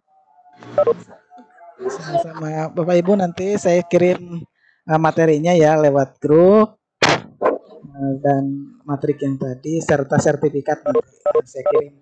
Terima kasih. Pak Indra Prasetyo. Wah, silakan yang mau saling menyapa. Yang mau saling menyapa. Makasih Mbak Pipit, keren banget. Sami Bunda, semoga Bunda. Bunda, ya Allah. Di sini dari tadi. Ditungguin bundanya. Ibu Pipi, ini inspirator kami. Nungguin anaknya, Mbak. Yang luar biasa. Bundanya nungguin anaknya katanya. Chef, ulin chef. Terima kasih Kang Tisna. Asep boleh, Asep boleh. Cirebon ya. Mohon izin live ya Bapak Ibu, kayaknya sudah adzan ini ya. Silahkan Mbak Pipit. Ya, Assalamualaikum. Waalaikumsalam warahmatullahi wabarakatuh. Terima kasih Bunda telah hadir. Pak Indra, ini di Cirebon, Pak Indra. Cirebon lah tuh. Kayaknya langsingan sekarang nih Pak Indra. Ikan RPP, Bang. Sinyalnya bagus di situ. Nah, pakai IndiHome. Pakai IndiHome. Iya, bagus.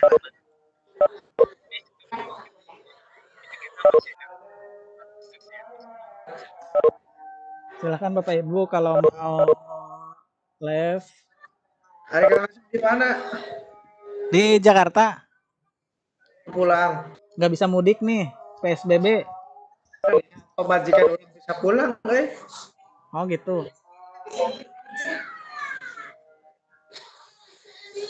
Nggak bisa pulang nih, ditahan di Jakarta. Sekaya. Yang penting masih sehat. Mudah-mudahan sehat. Iya, yang penting sehat. Kasih banyak informasinya nih, itu ilmunya banget bermanfaat ya. Sama-sama. Nanti insya Allah kita mengadakan tentang STEM ya. Siap. Tentang STEM ya. Terutama Ya. STEM di habis Lebaran kayaknya. Karena ini sebentar lagi mau Lebaran nih. Belum beli baju Lebaran. Ya, saya siap ikut. Percaya. Belum beli baju Lebaran, percaya. Sebenarnya pasarnya tutup Pak Indra. THR kan mau cair bentar lagi THR. Udah cair kata. Mudah-mudahan. Ini Pak Muhammad Azizi boleh mengeluarkan suaranya nih dari Malaysia, teman saya nih. Alhamdulillah. Mantap. Azizi, apa kabar Muhammad Azizi? Halo. Seminarnya bukan seminar nasional, internasional. Nah, internasional. Jadi labelnya internasional. Internasional karena ada Malaysia. Benar. Ini banyak beberapa nih dari sana juga. Jadi makan ya. Asep di mana sih Kang Asep teh? Apanya? Jakarta di mana? Di Cakung. Oh, di Cakung. Cakung. Itu Jawa tuh ke tempat teh. Lumayan Jakarta Timur, Jakarta Selatan. Juga ada pendukung Dani Yudila ya teh ya. Saya pendukung orang Cirebon.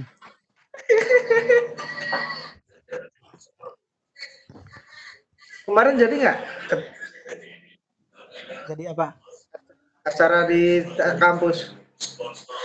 Ya, karena keburu pandemi dibatalin, nggak boleh di aula, nggak boleh dipakai katanya. Karena mau dijadwalkan ulang. Nah, juga terjadi. Dijadwalkan ulang dari bulan Maret ke April. April masih pandemi. Dijadwalkan ulang di Juni nih. Mudah-mudahan ini bisa. Desember aman. Amin. Desember aman. Ya gitu lanjut di WA ya Pak Indra. Saya terima kasih Bapak Ibu semua ya atas kehadirannya. Mudah-mudahan kita sehat selalu, dijauhkan dari COVID-19 ini. Dan untuk kita yang nunggu THR mudah-mudahan hari ini cair. Amin. Udah cair, Sat. Udah cair ya. Ya udah, terima kasih Bapak Ibu semua ya. Assalamualaikum warahmatullahi wabarakatuh. Waalaikumsalam warahmatullahi wabarakatuh.